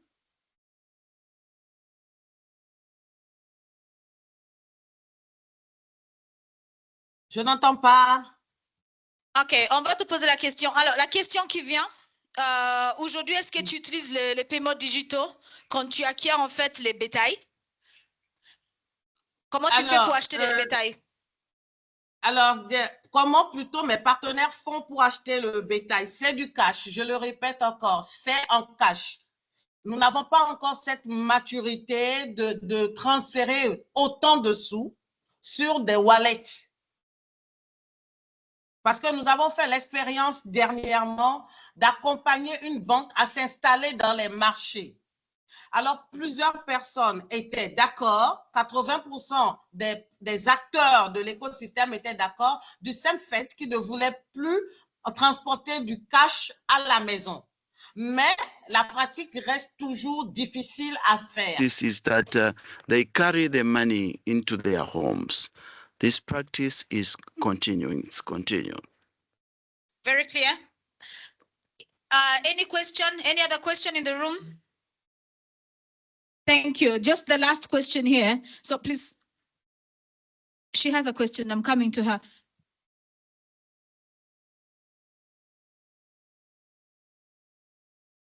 This practice of having or using cash is very risky. In any case, have they experienced theft or loss of money because of this? So Fariat, on voit qu'il y a beaucoup de cash. There is a lot of cash that is being handled. Are there opportunities where there is theft? Vous avez perdu de l'argent. Where you've lost the money? Est-ce que l'interprète peut attendre? Je reçois d'abord la question, s'il vous plaît.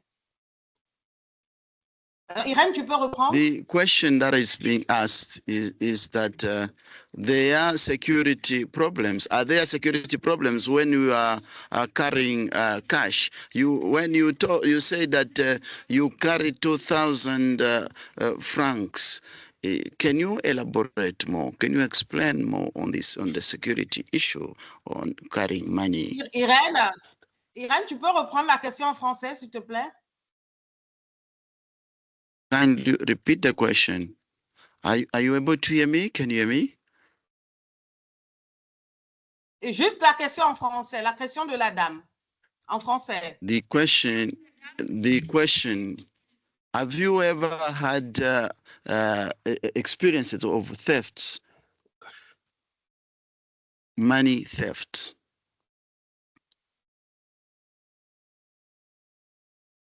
Have you ever experienced money theft? Voilà, Irène en français, s'il te plaît. Je te reçois pas, Irène. She can't hear. On te reçoit pas. Have you ever experienced any theft of money, of cash? Yes, mais j'ai besoin de comprendre la question pour ne pas aller dans un autre sens. Mais Irène, je ne la reçois pas. Have you ever experienced any theft of money? Irène? Well, Monsieur l'interprète, pouvez-vous le dire en français? Allô? Allô?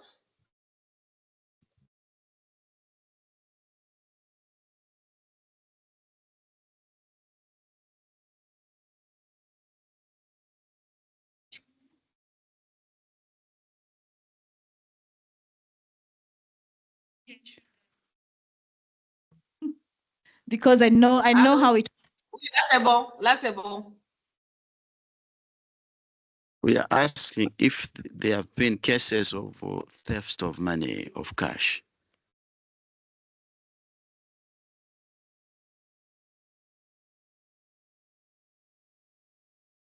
Irène, tu peux? Je te reçois pas. Est-ce que tu as eu déjà du vol de cash? Oui, j'ai même été encerclée par les hommes armés sur la route du Nigeria. Et ça, c'est pour ça que ce sujet est très intéressant. On the road to Nigeria, armed people, sometimes they do ambush. Oui, et dans le milieu des éleveurs, il y a eu des décès. Il y a eu de grands décès récemment.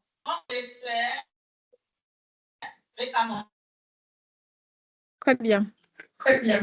The people were killed. Alors, comment on fait maintenant? Je peux expliquer comment ça se passe maintenant? Oui. I can explain what goes on now. D'accord. Alors, aujourd'hui, le commerce transfrontalier entre le Nigeria et le Bénin, voilà comment ça se passe. Cross-border trade between Nigeria and Benin. D'accord. Alors, qu'est-ce que moi je fais? Je parle de mon cas. Quand je quitte le Bénin, in my je case, quitte avec when un I come from minimum. Benin, I carry a minimum of Voilà. Un minimum de $200 sur moi. $200. I carry cash, about $200. Un maximum de $200. A maximum voilà, of $200. Maximum. Et quand j'arrive, and when I reach, et quand j'arrive maintenant, voilà, quand j'arrive devant chaque fournisseur, je choisis mes articles, il me fait le compte, il me donne son numéro de compte d'oublié.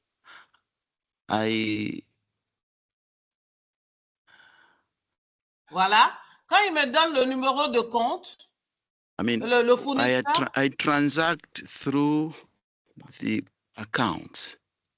Voilà. Maintenant, le numéro de compte qu'il me donne, je l'envoie à l'intermédiaire, mon cambiste ici. Ce n'est pas la banque. Nous avons toujours quelqu'un, la banque au noir avec laquelle nous travaillons.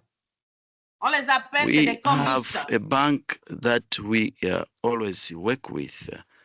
And voilà. we change the money through the cambist. Et j'envoie le montant qu'il doit virer sur mon compte, sur le compte du fournisseur. Donc, ce dernier se trouve I soit à la send frontière. the money in the account, the amount of the seller. Soit il est à la frontière 𝗶𝗶 ici, au niveau du Bénin, ou bien il est dans le marché market à 𝗏𝗏, ou bien au nord, au niveau des éleveurs. Voilà. Ce dernier a un compte nigérien. Un compte nigérien. This other one has an account, a Nigerian account. Voilà. Donc maintenant, il fait le virement compte Nigeria to compte Nigeria. Du montant que je lui aurais demandé. Going to credit the account, the Nigerian account. Voilà. Maintenant, moi, je le rembourse comment? je fais un dépôt mobile money, compte Benin à compte How Benin. do I Wallet, reimburse? I do a deposit through mobile money. Alors, ce que vous allez constater, c'est que le taux augmente, What effectivement. you are going to observe, the rate goes up because it is a bank. Yes, parce qu'il faut, on paye les frais entre compte à compte Nigeria to Nigeria et on paye après compte You à have compte, to wallet to pay wallet. Nigeria from Nigeria to Nigeria. Voilà. Et après, on paye wallet to wallet, Benin, And Benin. e-wallet. MTN by MTN. MTN Mais ce to qui est bien MTN dedans, payment. l'avantage, c'est que vous ne transportez pas du cash, vous ne risquez pas d'être braqué, on ne In vous that suspecte way, pas. they cannot steal from you. They cannot Donc, vous sauvez votre suspect vie. you. Voilà, vous sauvez votre vie. Et ça, on le fait tous les jours. And you Tous les save your jours. life, and we do that on a daily basis. Et l'autre avantage de ce système, c'est rapide. The advantage à la of that fois- system is rapid, is that Voilà, vous pouvez it is acheter faster. autant de, You can voilà, autant de buy. choses que vous voulez avec vos propres moyens. Voilà. Et c'est rapide, les paiements sont faits You can instantanément. buy things you want without any risk at all. Voilà, c'est bon. Merci. OK, merci Farid. Well, thank you so much. Thank you. Give her a loud applause and then we can move to the next speaker. Merci beaucoup Farid. On se reprend après. Je t'en prie. Merci. Merci. Merci à tous. Merci, Fariat. Merci. That's very good. C'est un So plaisir. we'd like to Merci. invite the next speaker, and after that, we'll have a session with MTN. MTN, I hope you're taking all the notes, because we'd expect some kind of feedback as well, and some of this gateway solutions, like we said before. So, Iman, are you there? Iman Elswadi? Iman, can you say hello if you're there?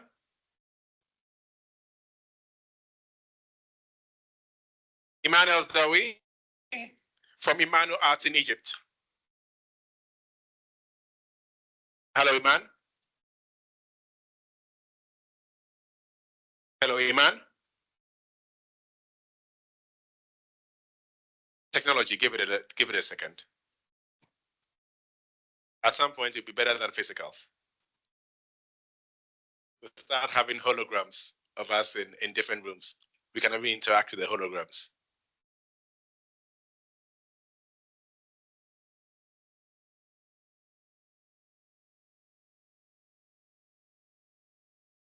Iman, if you're there, just can you send a message? She asked.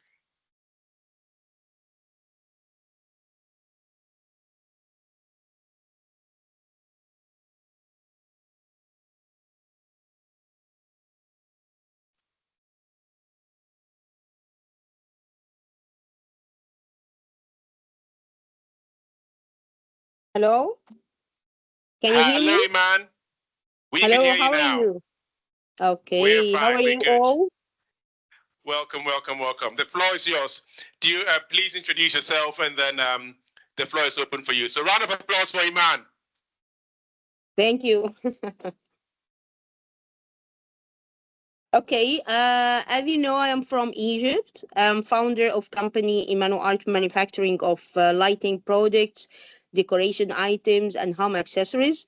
Also, we have a special department for crafting ancient Egyptian jewelry. Okay. Our products are available in several African countries such as Kenya, South Africa, Sudan before the war, Libya, and we are trainee a lot of women in some Egyptian association. Okay. We participate in IATF, the conference of fair trade was in Egypt first time. Second time was in South Africa. I was there. and the third one was in Egypt last year, 2024. And as our company, we are connecting with a lot of companies and a lot of association in African. You hear me? That's right? Hello? We can hear Hello? you fine, Iman. We can hear you. It's okay. Okay. Yes, we can. Okay. About the digital payment, I think it's very good for SMEs. It make us good in dealing with others in manufacturing our products.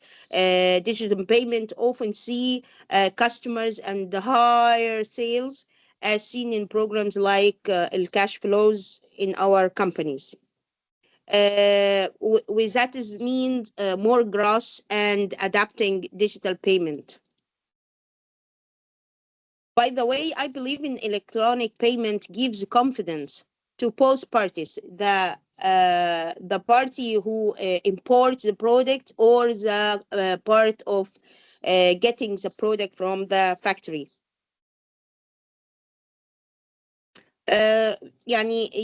We can make it from many ways to get our monies via bank transfer, by digital banking. Nowadays is the application of 𝗍𝗓𝗡, okay. This all facilitated our commercial deals. Also, it's grantee the importers his right to take the agreed upon goods. If he pays deposit or something like that, he will get the guarantee from the bank or InstaPay to improve that he transfer monies to the company or to the manufacturing in Egypt that he wants this product, and we have all documented bill and others. Okay.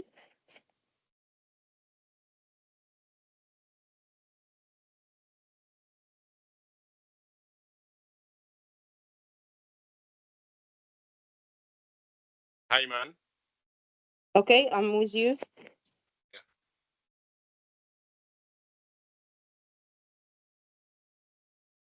But I want to say something also, that we are in Africa, we are in one, we suppose that we are one countries, African countries are near together, and transport monies or goods or others is easier and cheaper than importing from China or India or others. I think India and China is the best countries for African countries to get their products and their needs. As Dr. Niveen said, copper is available in Zambia, and Zambia is export lots of copper to China and other countries, and we in Egypt import them from China, and we make lighting products. So we are near to Zambia. Why not we take these materials from Zambia direct? What can I say? It's all from my mind. I didn't prepare something. Also, I want to say that we are welcome for any country's need to take training for any of this traditional handmade, and we are here to cooperate with any countries in Africa, especially in Africa, As you know, we love African countries to start work with, and we are ready. We are ready for anyone need any cooperation. That's actually an amazing way to round off, because I think earlier on one of the participants here had a market discovery company, and they were present here, and I was hoping they could respond to that. The comments about exporting copper from Egypt to China to come from Zambia to China to come back to Egypt is actually very, very pertinent to this. I know there's a company in Egypt called 𝗔𝗰𝘁𝗶𝘃𝗁 Electricals. They are one of the biggest makers of electric meters and transformers, and they don't import directly from Zambia. That is a big problem. Yes. So whilst we're talking about this, I think Iman, if you stay online, we will have one of our participants here who has a company that discovers markets. And as part of the After Digital Trade Protocol, we're looking at finding where we can source and where we can sell from. So that was a fantastic note to end on. And Yanni, I've learned a new word now. Yanni, if we have to move this conversation from online and physical, we need to start making some of these connections. We have a question in the room. I might have to bring you a mic.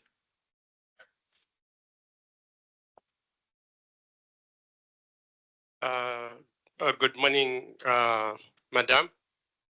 Good morning. I'm Stanislas Chongo from Danja Engineering and Technology, where we make machines and spares. Now, we have the same challenge about copper. We have mines in DRC. They want to be bringing copper in Zambia. Now, the challenge that we have is one and the same. We need to open an account from Dubai for us to have that access to the mines where they can be bringing more cathode copper. If we Africans, like you are saying, you are in Egypt and you are looking for cathode copper, I think that's the best way to do business. Unlike where someone, if wants to deal with cathode copper, has to go to Dubai, open an account, then come back to Zambia, then you can trade. So this is the challenge that we are having. Next week, I'll be traveling to DRC to sign some more MOU. And after we sign the MOU, the other guys this week, they have to go to Dubai and open an account, which is very, very disadvantaging us. We cannot do direct business without China or these other guys from outside Africa. Now, is anybody here angry? If you're angry, say no. Say no. This shouldn't happen. This shouldn't happen. I mean, I don't know. Are you angry? You know, in the Bible, it says have righteous anger, the kind of anger that makes you change. You know, that the kind of anger that makes you want to change something. You know, I have goosebumps behind my ear now because I'm so angry. Why must you go to Dubai to open an account to get something across the border? Yes, you are right. Yes.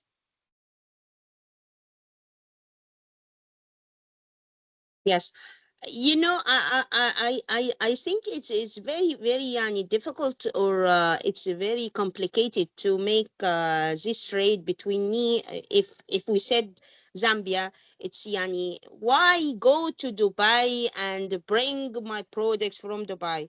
Why we don't have a direct connection between us? I think Zambia is a COMESA tariff, which is zero tariff. That's right. I think Zambia is a COMESA agreement. I think that is For example, that's correct. Yes. For example, no, I said it's for example, not especially copper. I think in the trade agreement between African countries, we have a lot of agreement which we will not pay taxes or tariff or whatever.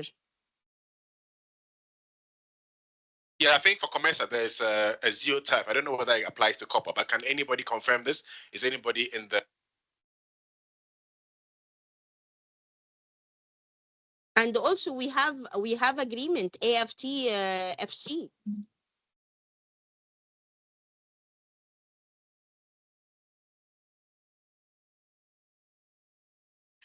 You know, both the Central Bank of Egypt and the Central Bank of Zambia are part of the Central Bank group of COMESA. And I'm trying to understand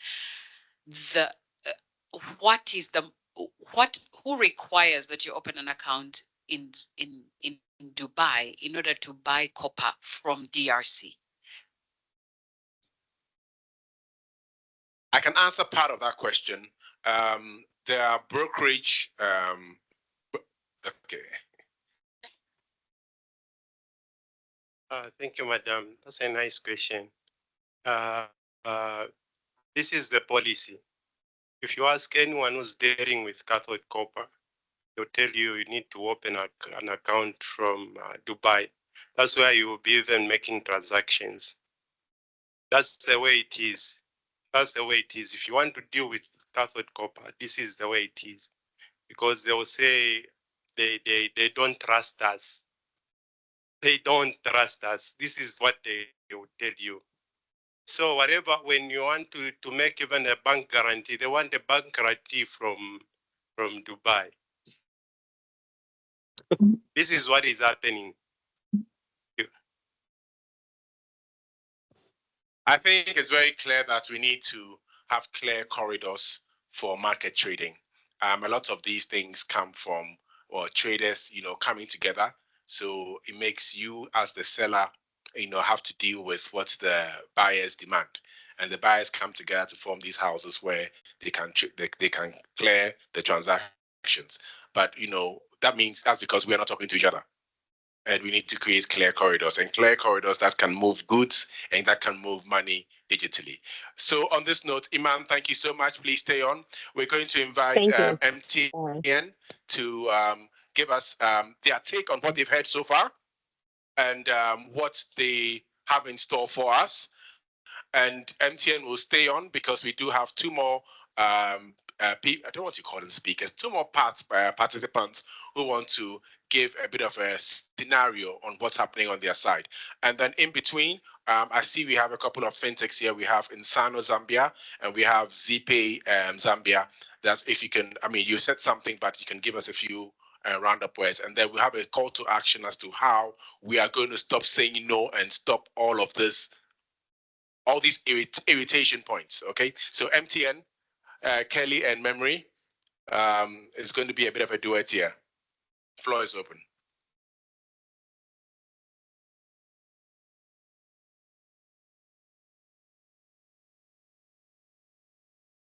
Thank you.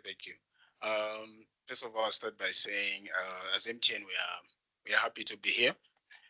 We're happy to be part of the conversation, and I think based on what we've heard, we've figured out there are a lot of gaps where we are not meeting some of the customers that we're supposed to be serving, particularly with what Mandy said. And I'll just start by saying, I know MTN as mobile money, but we've sort of pivoted to call ourselves a fintech. Some of our partners that we deal with, the likes of Insano, they know MTN, not only in Zambia, but across our multiple opcos. MTN operates in more than 13 African countries. So it's safe to say MTN is a Pan-African country. With that, we strive to save consumers, merchants, and large corporations. So just to break it down a bit on what we term as small or micro business to medium in the MTN sphere is, all of you know you've got what you call the booth across the road, the agents where you go to do your cash in, cash out. Those are our main pillars of our business to mobile money. The way a bank has a brick and mortar, those are our brick and mortar, and our business really hinges on that. Just to make you understand how important they are not run by MTN. Those are small people or small business, apologies for using small people, micro business owners who have put up their own capital to support the business. But with that, despite that, they're supporting the core mobile money business for MTN. And the other angle that we have, apart from the agents, is the merchants. So with merchants, we've got quite a number of categories. There are merchants where you can self on board. Even you as an MTN mobile money, you can self on board to be a merchant. You can create your own merchant code. Whatever you do, customers can pay to that code. Just on the same mobile money number you have, you can dial the short code *115. You go on an option that says Momo Pay. You can create your own merchant code that people can pay to you for goods and services. On a bit of a larger scale, we have corporates that come to us. They register merchant wallets where they can receive funds for their goods and services. They can also disperse funds to their customers. For instance, we have farmers. You have a farm, you've got workers who work for you. You want to be able to, for instance, pay salaries to their mobile money wallets. We have that facility. We can give you an MTN partner portal. Thank you. An MTN partner portal where you can load on your funds, upload their phone numbers, and by the click of the button, you pay their salary. So those are some of the innovative products that we have around with MTN mobile money, as we call MTN FinTech now. So our products range from payments, e-commerce. E-commerce is another angle that we are piloting in Uganda, Ivory Coast, and Ghana. So we've got a site is africa.momo.market. I hope I haven't messed up. Should be market.momo.africa. So that's sort of an e-commerce platform that we are piloting in those countries where different merchants can put up their goods and people pay for them on a local scale, but it's not yet cross-border. Hopefully, when we learn the complexity that comes with cross-border, I think all of you have been in a position where you're trying to purchase goods from another country, and there are a lot of logistical challenges we've heard from our lady as well. So hopefully the lessons that we learn from Uganda, Ivory Coast, Ghana, we can pick them up for Zambia as well and launch that e-commerce, learn more, pick up more cavities from that, as well as integrate it for cross-border payment. That's one angle. We also have services such as lending, savings, which my colleague will speak a bit about because that's a pillar that she looks after. As for me, the other pillar that I look after on MTN, surprisingly, that's why I had to take a whole page of notes when Mandy was speaking. I look after international remittances on MTN mobile money, as well as services such as bank integration between mobile money platform and MTN. So with international remittances, I think you can check MTN provides more corridors or countries compared to our competitors here in Zambia. You can send to about 18 countries so far from your mobile money account. And per transaction, you can send as much as 20,000 and you can receive as much as that. So for those who are not Zambians, 20,000 could be somewhere around $700. So I think for micro business, I think that's pretty good enough to send and receive. And with that account, you can still receive funds from anywhere in the world. So we've done integration with a number of remittance hubs, MTOs such as the Western Unions, the Limitleys. So anybody can send to you money from wherever you are. And this includes even the agents that you see in the booth. So if they have a relative who needs to supplement their capital for their business, they can send the money and they can receive for their trading. The merchant likewise. Unfortunately, we are not meeting them. If I could preempt the conversation, they are not able to send money abroad from their own account. So that's the gap. And I think lessons learned, something we need to go and work on. And just to bring it back to the question that our lady had asked, why like Mandy is not able to send to a merchant code in Uganda. I know I said we're piloting between Uganda and Tanzania. For Zambia, we have it on the roadmap, by the way, for this year. We're going to pilot between Zambia and Tanzania. As you know, Zambia and Tanzania is sort of our business border. People buy all sorts of products and goods. I can go on, but I think we're still engaging. I'll just allow my colleague to speak around the lending products that we have, savings for on a micro level. Thank you, Kelly. I actually like to refer him as Agent Kelly. Yes, so my name is Memory. I'm the bank tech manager at MTN. Specifically, I deal with lending, savings, and investments. So just before I can go into what we provide, I just wanted to see if our entrepreneurs in here know that you advertise using.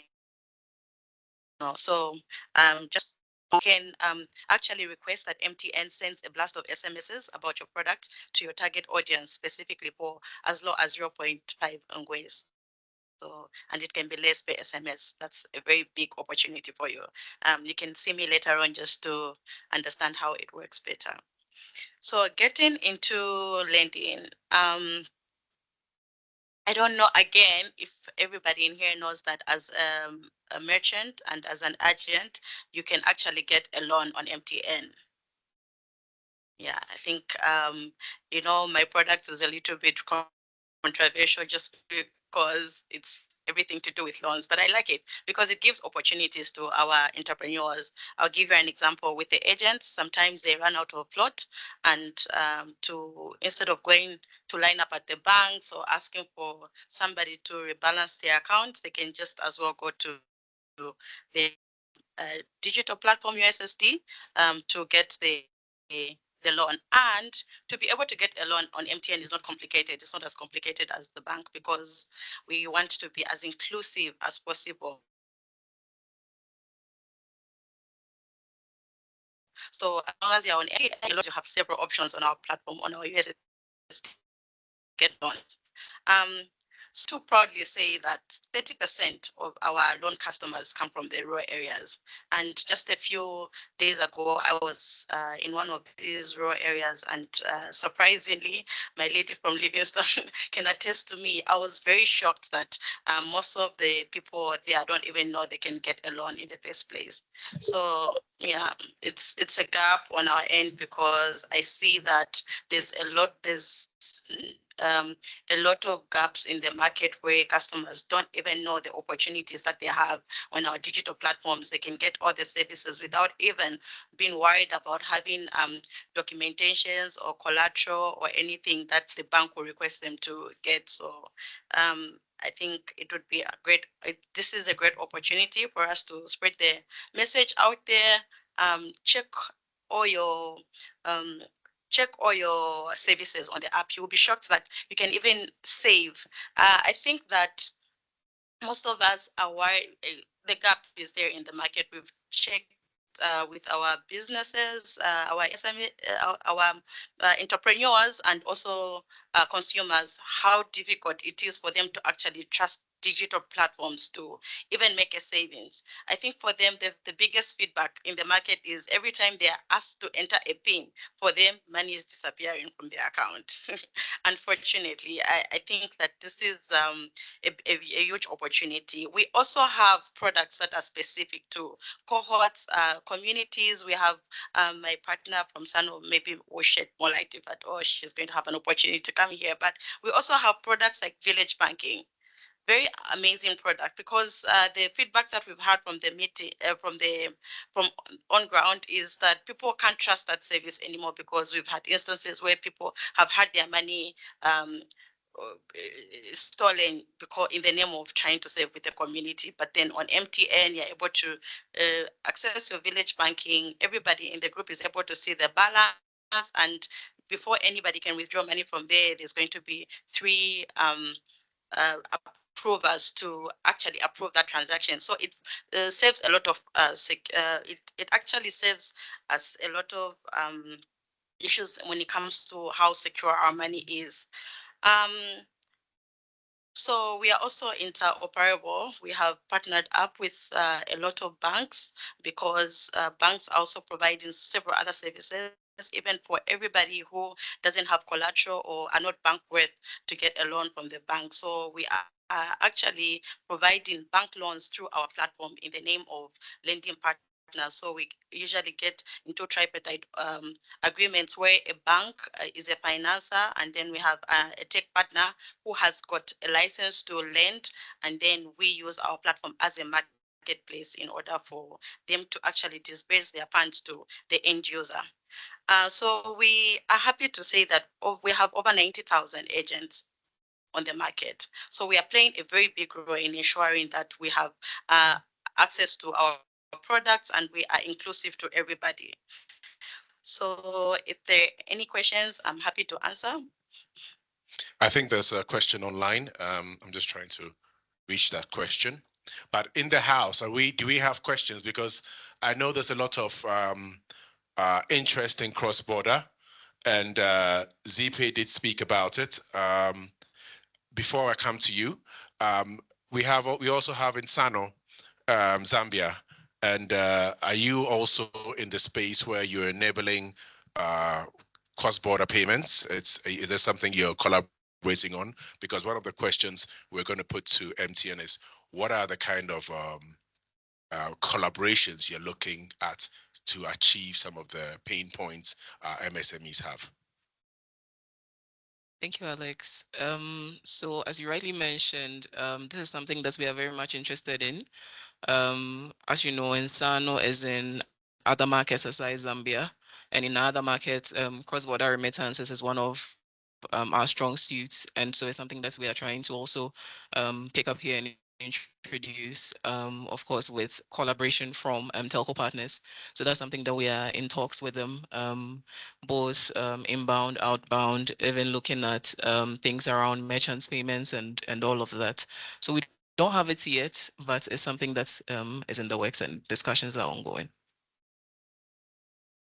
I think we'll come back to 𝗤𝗃 and Insano again, because we want to have a clear roadmap, because this is something I know Mandy needs, and a few of our people online also need. Can we have the question in-house?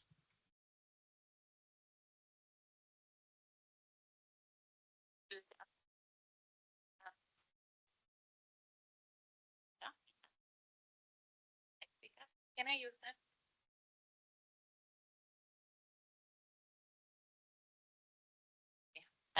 Thank you, Memory, and thank you, Kelly. So like I was saying, my name is Violet Swana-Kaponda. I am coming from a company called Probase. We are a financial technology company. We are one of the pioneers of fintech for Zambia through our flagship product called SmartPay that enabled users to pay for e-tax, in-ABSA, as well as e-tolling. So my question, I think, will go to Kelly. What are the key policies or regulatory frameworks do you think would need to be changed to enable mobile money interoperability across Africa? Because like our colleague mentioned, we do have official and non-official regulations that end up more like we're shooting ourselves in the foot while we're still trying to make one digital market as Africans. So as MTN, what do you think are some of the frameworks that you would want African governments to change? And also what type of talks are you having with African governments towards that? Thank you for that question. I think it's a tough question even itself. What I would say is, I know we have, in terms of interoperability, in Zambia, we have the National Financial Switch, which I think it has helped the mobile money adoption and all the digital financial service adoption. But as you know, it has got its own cavities that we're dealing with. And I think right now we're still in the process of they're still in the process of refining the guidelines, the new ones, which was shared across the industry to put some feedback, additions, and comments. What I would say is, I think African governments will need to sort of harmonize these guidelines guidelines around the way the switches, the national financial switch work in different jurisdictions, such as we sort of have a uniform guidelines. If that would work, I'm hoping it will work, because I'm looking at a scenario where, for instance, I would say we, at the tail end of 2023, around international remittance, we had a new regulation that came in where for anyone to send money and receive money, you need to have a registered TPIN, taxpayer identification number, And now it just dawned on me when we're thinking of how will merchants be able, or how are we going to help merchants to make that cross-border payment for their purchases and all that. Now, if you're going to bring aspect of certain regulations, such as these merchants, they'll need to have a TPIN, they'll need to have, that might become another barrier. But again, you're looking at it, you're trying to drive financial inclusion, But maybe you might find in the country where Mandy wants to buy that, there's no need for that. So now our end already would have created sort of a barrier. Hence, my thinking would be, on top of my head, they might need to work together around, because each country right now is trying to drive having a financial switch.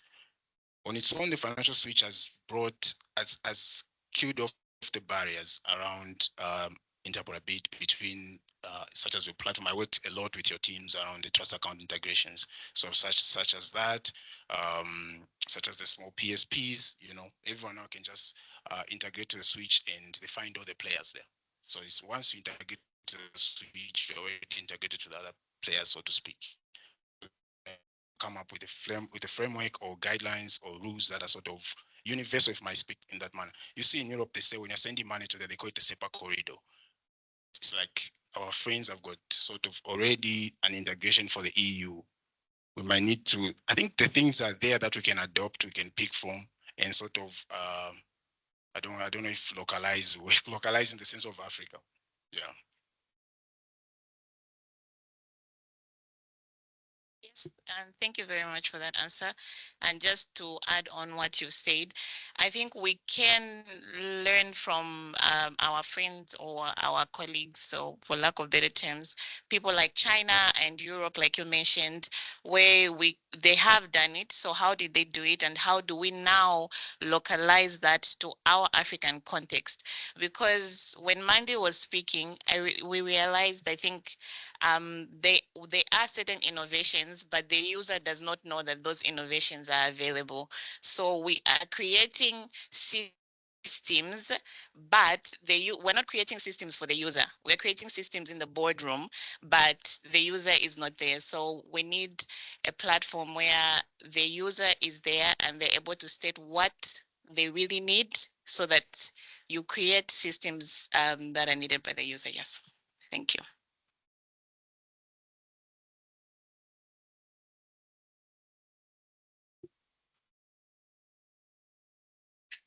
Let me come up front.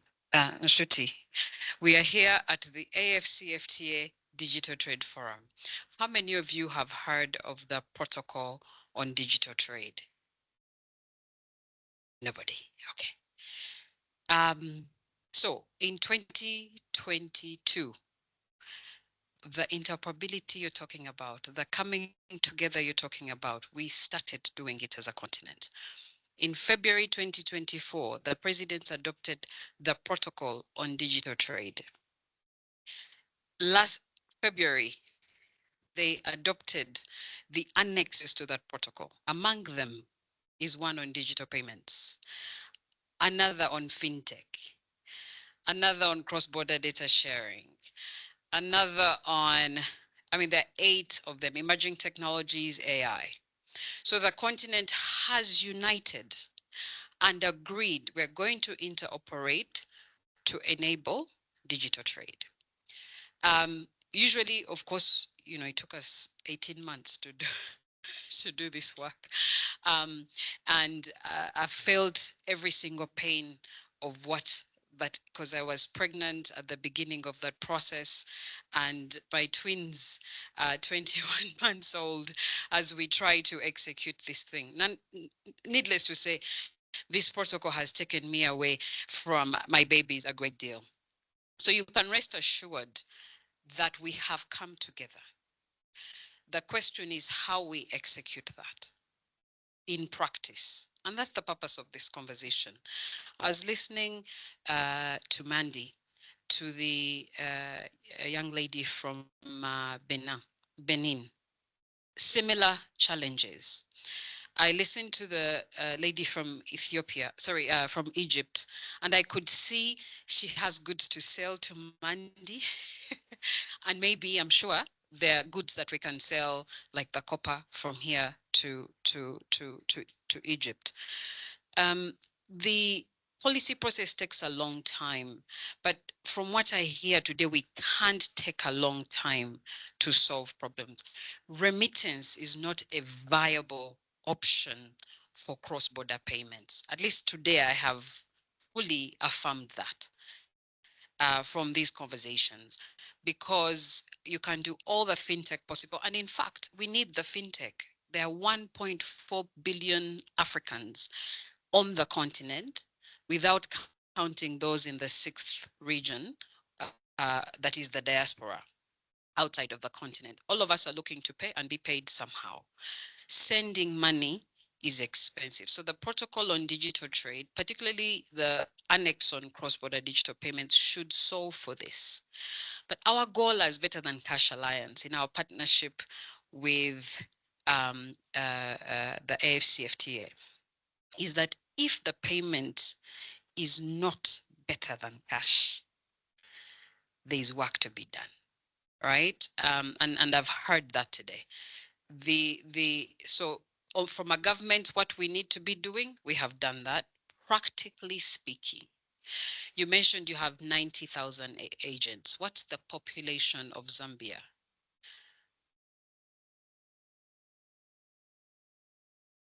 $90,000 agents, but those agents are cashing in, they're cashing out.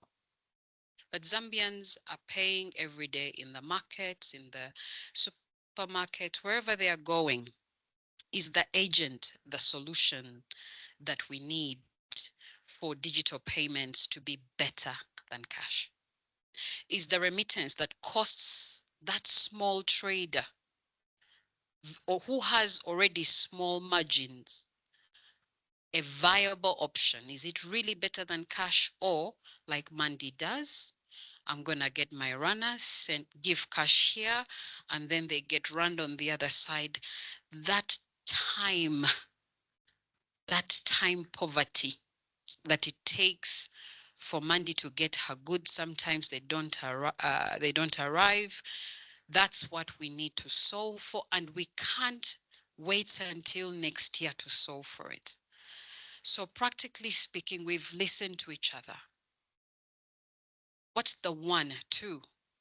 What can we do realistically that by the time June rolls around, Mandy is able to order her goods online without needing to call a runner? That your fintech solutions truly collect every payment possible, but a payment, not I have nothing against remittances. They've definitely been a fantastic solution. We no longer have to put money on the bus to go to the village and vice versa. Lots of progress, and Africa is the pioneer on that. We are also the only ones that have cross-border mobile interoperability. India, with all the progress they've made, are yet to do that. And so we are already on a great footing. What would life be like for your fintech to embed digital, like merchant payments? Let me be specific, because remittances are digital payments. What will it take? What do you need us to do to get it done? When you engage with the regulators, what is the barrier? Because then we can get real about the solution. Because when we give sugar-coated answers, when you ask sugar-coated questions, we get sugar-coated answers. So I'm wondering, practically speaking, from you all, what can we do to really get the 20 million Zambians to have, first of all, the choice to pay digitally and enjoy that it is truly better than cash for them, and then we all can benefit from that movement. You mentioned how easy it is to get a loan. What is required to get the loan? What's the average amount that we are borrowing from these platforms? What's the interest rate? Right? I imagine people want to know. How do we get every one of the 20 million Zambians to really be aware of the various solutions, whether mobile or bank or fintech, that can really transform their lives for the better, such that at the next Digital Trade Forum, or hopefully long before that, the story is different for Mandy. The story is different for, what was her name from Benin? Because now that has my head boiling, eh? What is that? It'd be great to the policy and regulatory work, we're going to solve that. Hopefully we'll solve it before the end of the year on that harmonized policy. But the countries, all those that signed the agreement adopted this. 54 out of the 55 adopted this. We agreed we're going to be interoperable. We agreed we're going to passport fintech licenses from one market to another. We are going to set standards that say this is the African standard to get a fintech license. And with my license in Zambia, I should be able to go to Rwanda and get customers because there is that trust that we have built. So what will it take for us to build that trust and really get 90? How many merchants do you have? Beautiful. What's the active rate of those merchants? Do we know? Sorry to put you on the spot. How many of you from Zambia have the Momo code to sell your services? Nobody. So you do the P2P. Why? Why is the P2P better for you? So these are the things, right? But we have our colleagues here who map out solutions and everything. I just wanted to calm your nerves on the regulatory side. We've done it. Now solutioning so that we can solve for every one of you to have that merchant payment, because that merchant payment in India, when we visited with the AFCFTA Secretariat, there was a fintech that was taking the accounts payable, accounts receivable, the savings data, the various transactional data, coming up with a credit score to borrow for micro traders selling tea on the streets to borrow. As pioneers of mobile, India learned from us on mobile payments. How do we catch up and pass? We have the policy and regulatory framework. It's in the protocol on digital trade. We are happy to share it. It's done. Practically speaking, how do we come back when all of us are doing e-commerce next year, paying as easy as possible, having the choice and enjoying the choice to pay anywhere we want, but that is not expensive and therefore better than cash. Thank you. Question for you. Thanks. Hello. Around, I know you said the protocol has been done. Maybe, I don't know whether it's a question or don't you think for the EU example that we used, Cash is also king. I know. Yeah, I know. But in terms of course, the financial integration is better than where we are. Don't you think the single currency aspect helps them? I think it does. In the protocol, we agreed we're going to get to a single currency. In fact, yes. In 1975, in the Abuja Treaty, the continent agreed to set up a One Africa market. They agreed to do a single currency. All these things at the launch of the Organization of the African Unity was this idea. We've just put it on paper.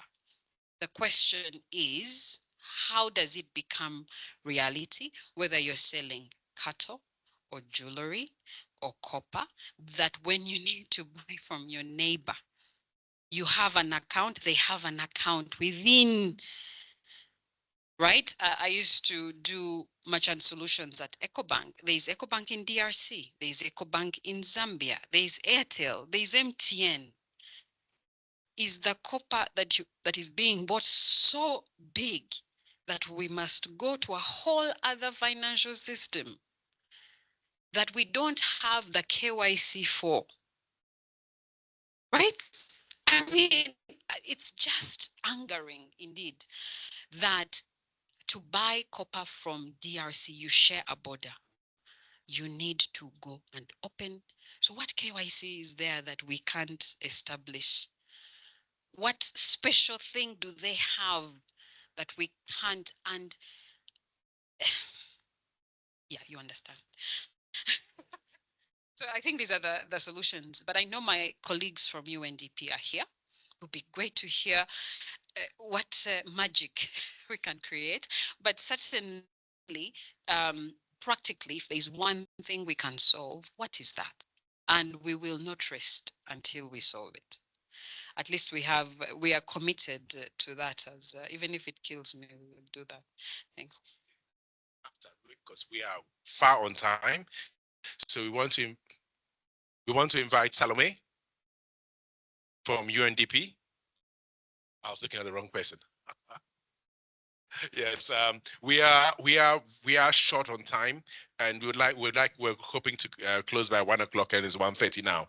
So we want to invite UNDP to give some comments, and then we'll round up with a call for action for all of us. Don't just look at the tech providers. Thank you so much. I appreciate this opportunity that we've been given for us to also provide our take in terms of what we are doing to contribute to promoting digital trade. So my name is Salome Nakazwe from the UNDP. I work under an accelerator lab unit, and I'm head of solutions mapping. So for the UNDP, I think maybe for a few who may not have known what it's about, it's a development arm of the United Nations, and stands for United Nations Development Program. So basically, the interest of the UNDP is to support, particularly around issues of sustainable development. And in doing that, we do a lot of focus or a lot of work around poverty reduction. The key interest is to ensure that we don't leave anyone behind. And I'm happy that there's a lot of interventions and initiatives that are being done, particularly in this room, to address that we don't leave anyone behind, when we are talking about digital trade. Then there are also work that we do around governance and peace building, climate and disaster resilience, as well as inclusive development. Now, particularly of interest around my focus of work around the lab that I've talked about. This is an initiative that has been introduced to support work around innovations. And this is recognizing the fact that as we are moving forward as countries, there's a lot of initiatives that are coming up. And sometimes in unusual places where, for instance, big agencies don't look. But you find that there's a lot of initiatives coming out from there, which are initiatives which need to be given that support to contribute to how we are making progress, particularly on the Sustainable Development Goals, which is the interest of the UNDP. So in the area of working on innovations, we as the Accelerator Lab design our work around understanding what the key challenges are. We do the sensing. Once we identify what the key challenges are, we work with the actors within that particular space to collectively come up with a solution. And that's a solution that we pilot and test. So I'll particularly focus on what we have done on digital solutions. And in this particular space, we've actually been interested to understand what are the challenges that are being faced by the informal sector. So when we look at the informal sectors, our interest, as I have mentioned, we should be inclusive. We should not leave anyone behind. So we've really targeted those in the informal sectors that don't even have banking services, that are not able to access formal support in terms of financial institutions. And one key interest, I was happy to actually see Mandy here. We actually had an interest to do some work in Livingstone around with cross-border traders. And we worked with the cross-border traders associations. And the interest that we had was to understand what financial challenges that they were facing. Where were they being left behind? So the interest that the key findings we found there was that most of the small traders, particularly those that sell small products, don't even have banking accounts. They don't have access to loans because they can't have guarantees for them to be given loans. So in working with them, what we identified as the key way in which they were working was in pulling their resources together in what is called village banking or small saving groups. And these are normally monies that people would put in boxes. They would collect maybe for a period of a few months. When the money is put together, then they loan out to each other.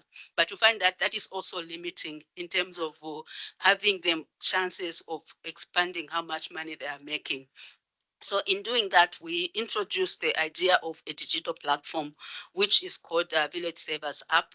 And this provided them opportunities as they pull resources to ensure that they were able to increase how they were pulling those resources. One limiting factor they had when they were working in the traditional village banking model were challenges of trust, challenges of monies being lost. So because of that, you'd find that if they do a saving cycle, it would not stretch more than a year, because they are scared that if the money increased a lot, there was a danger of the money being lost. There was a danger of poor record keeping in terms of what the interest is that somebody would get.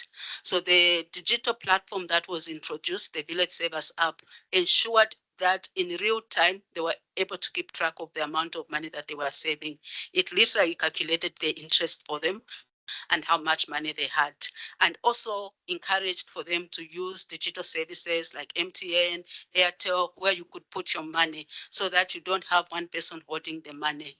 So this increased trust encouraged them to save more, and at the same time also created some kind of what we'd call credit history, which became attractive for formal institutions to say, we can actually work with this kind of groups that are managed in this way, because they have the resources that we can, they have the record that we can use if we're talking about maybe giving them higher loans and all that kind of stuff. So it was quite a success story, and it was a pilot that actually proved that informal sectors, particularly the women and the youth, can be trusted to actually participate in financial transactions, and they can be trusted to actually be able to make use of the services that they are being given and increase their businesses. Now, also on the other aspect, and I think which is also interesting when we look at the after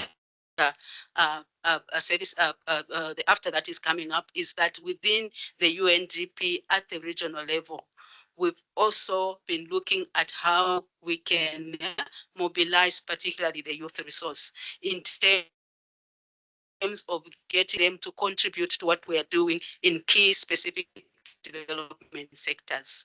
So we have set up an initiative which we are calling the Timbuktu Initiative. So this Timbuktu Initiative, I think for those who have done history, we understand what the Timbuktu means, which was basically in a very large trade center. So we are trying to support the creation of a Pan-African trading center. And this is supposed to be done digitally. And that's the interest that we have. But also in specific sectors that each particular country contributing to the platform would actually be able to lead on. So for instance, we have, at the moment, we have 10 of them that have been identified around issues of health tech, around issues of manufacturing, around issues of creatives, around issues of mining and technology, of fintech. So these are spread out in different countries across Africa. Zambia is leading on the mine tech. We have Nigeria leading on the fintech. We reading on the health tech, and just like that, Egypt on the manufacturing across Africa. So what we are doing is now mobilizing the resources of the youth, building their capacity in terms of de-risking their work in those particular sectors, providing the capacity that they need, as well as the resources that they need to capitalize their businesses. So once that is done at the level of the Timbuktu hub, the idea is to link them up to the markets. And we are looking at as the market to begin with, because we know that as a continent, we have the resources and the capability to actually support businesses that are being led here, that are being developed here, and that are using the resources that are in Africa. So once we have this chain of businesses running, the AFTA becomes a very good platform to actually ensure the success. For instance, we are talking about mining and technology. We recently did an innovation call where we have received about 350 innovative solutions that can contribute to the mining value chain across Africa. So when these youths are identified and they are given the resources that they need to grow their businesses, they're going to be spread out in Africa. They will not just save their country. They have a solution that, for instance, I'm in Rwanda, I can take to Nigeria, I can take to South Africa, I can take to Zambia. But how do they take that solution to these respective countries? So the becomes a very key platform to ensure that that is successful. And I think as UNDP, that is why we're actually excited at this particular forum that is happening, because we see a lot of opportunities on which we can link what we are doing under the Timbuktu initiative with what the AFTA is building and promoting to do. The solutions are already there. The businesses are already there. They're being built up. They're being given support. How does AFTA ensure that they actually get the market that they need in Africa? Thank you. Thank you very much. Thank you very much. You know, sometimes you have a session and you find out that you could absorb a whole lot more. I think one of the key points I took from what she said was that it was there's a lot of information out there, there's a lot of products out there, and the real call to action is that how do we access the information? How do we utilize the information? It could be that you might feel helpless because you're in Livingston and you're trying to do your business in South Africa. It's a problem shared, it's a problem half. You can mobilize, and this call to action goes to everybody. It's not to come and tell tech or bank providers to do something for you. It's about what can you start doing where you are? How are you mobilizing your other traders? Who are you talking to? Are you talking to the UNDP? Do they have solutions? Are they ready to fund something for you to actually start an innovation tech? Do you have enough people? It's a market. Can you create a identifiable need? So this is to our MSME participants here. What are you doing within yourselves? Are you going to from here look at the fact that you do have tech providers, you do have regulatory providers, you have development partners who are looking to find solutions? Can you proffer some of those solutions? We're also looking at our fintech and the banks around. What is what you're doing meeting the need?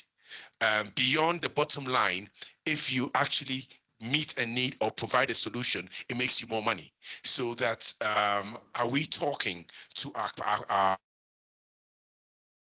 customer? Are we talking to our potential collaborative partners? How do we marry remittance with actual transactions on the ground? How does it make that enable cross-border transactions?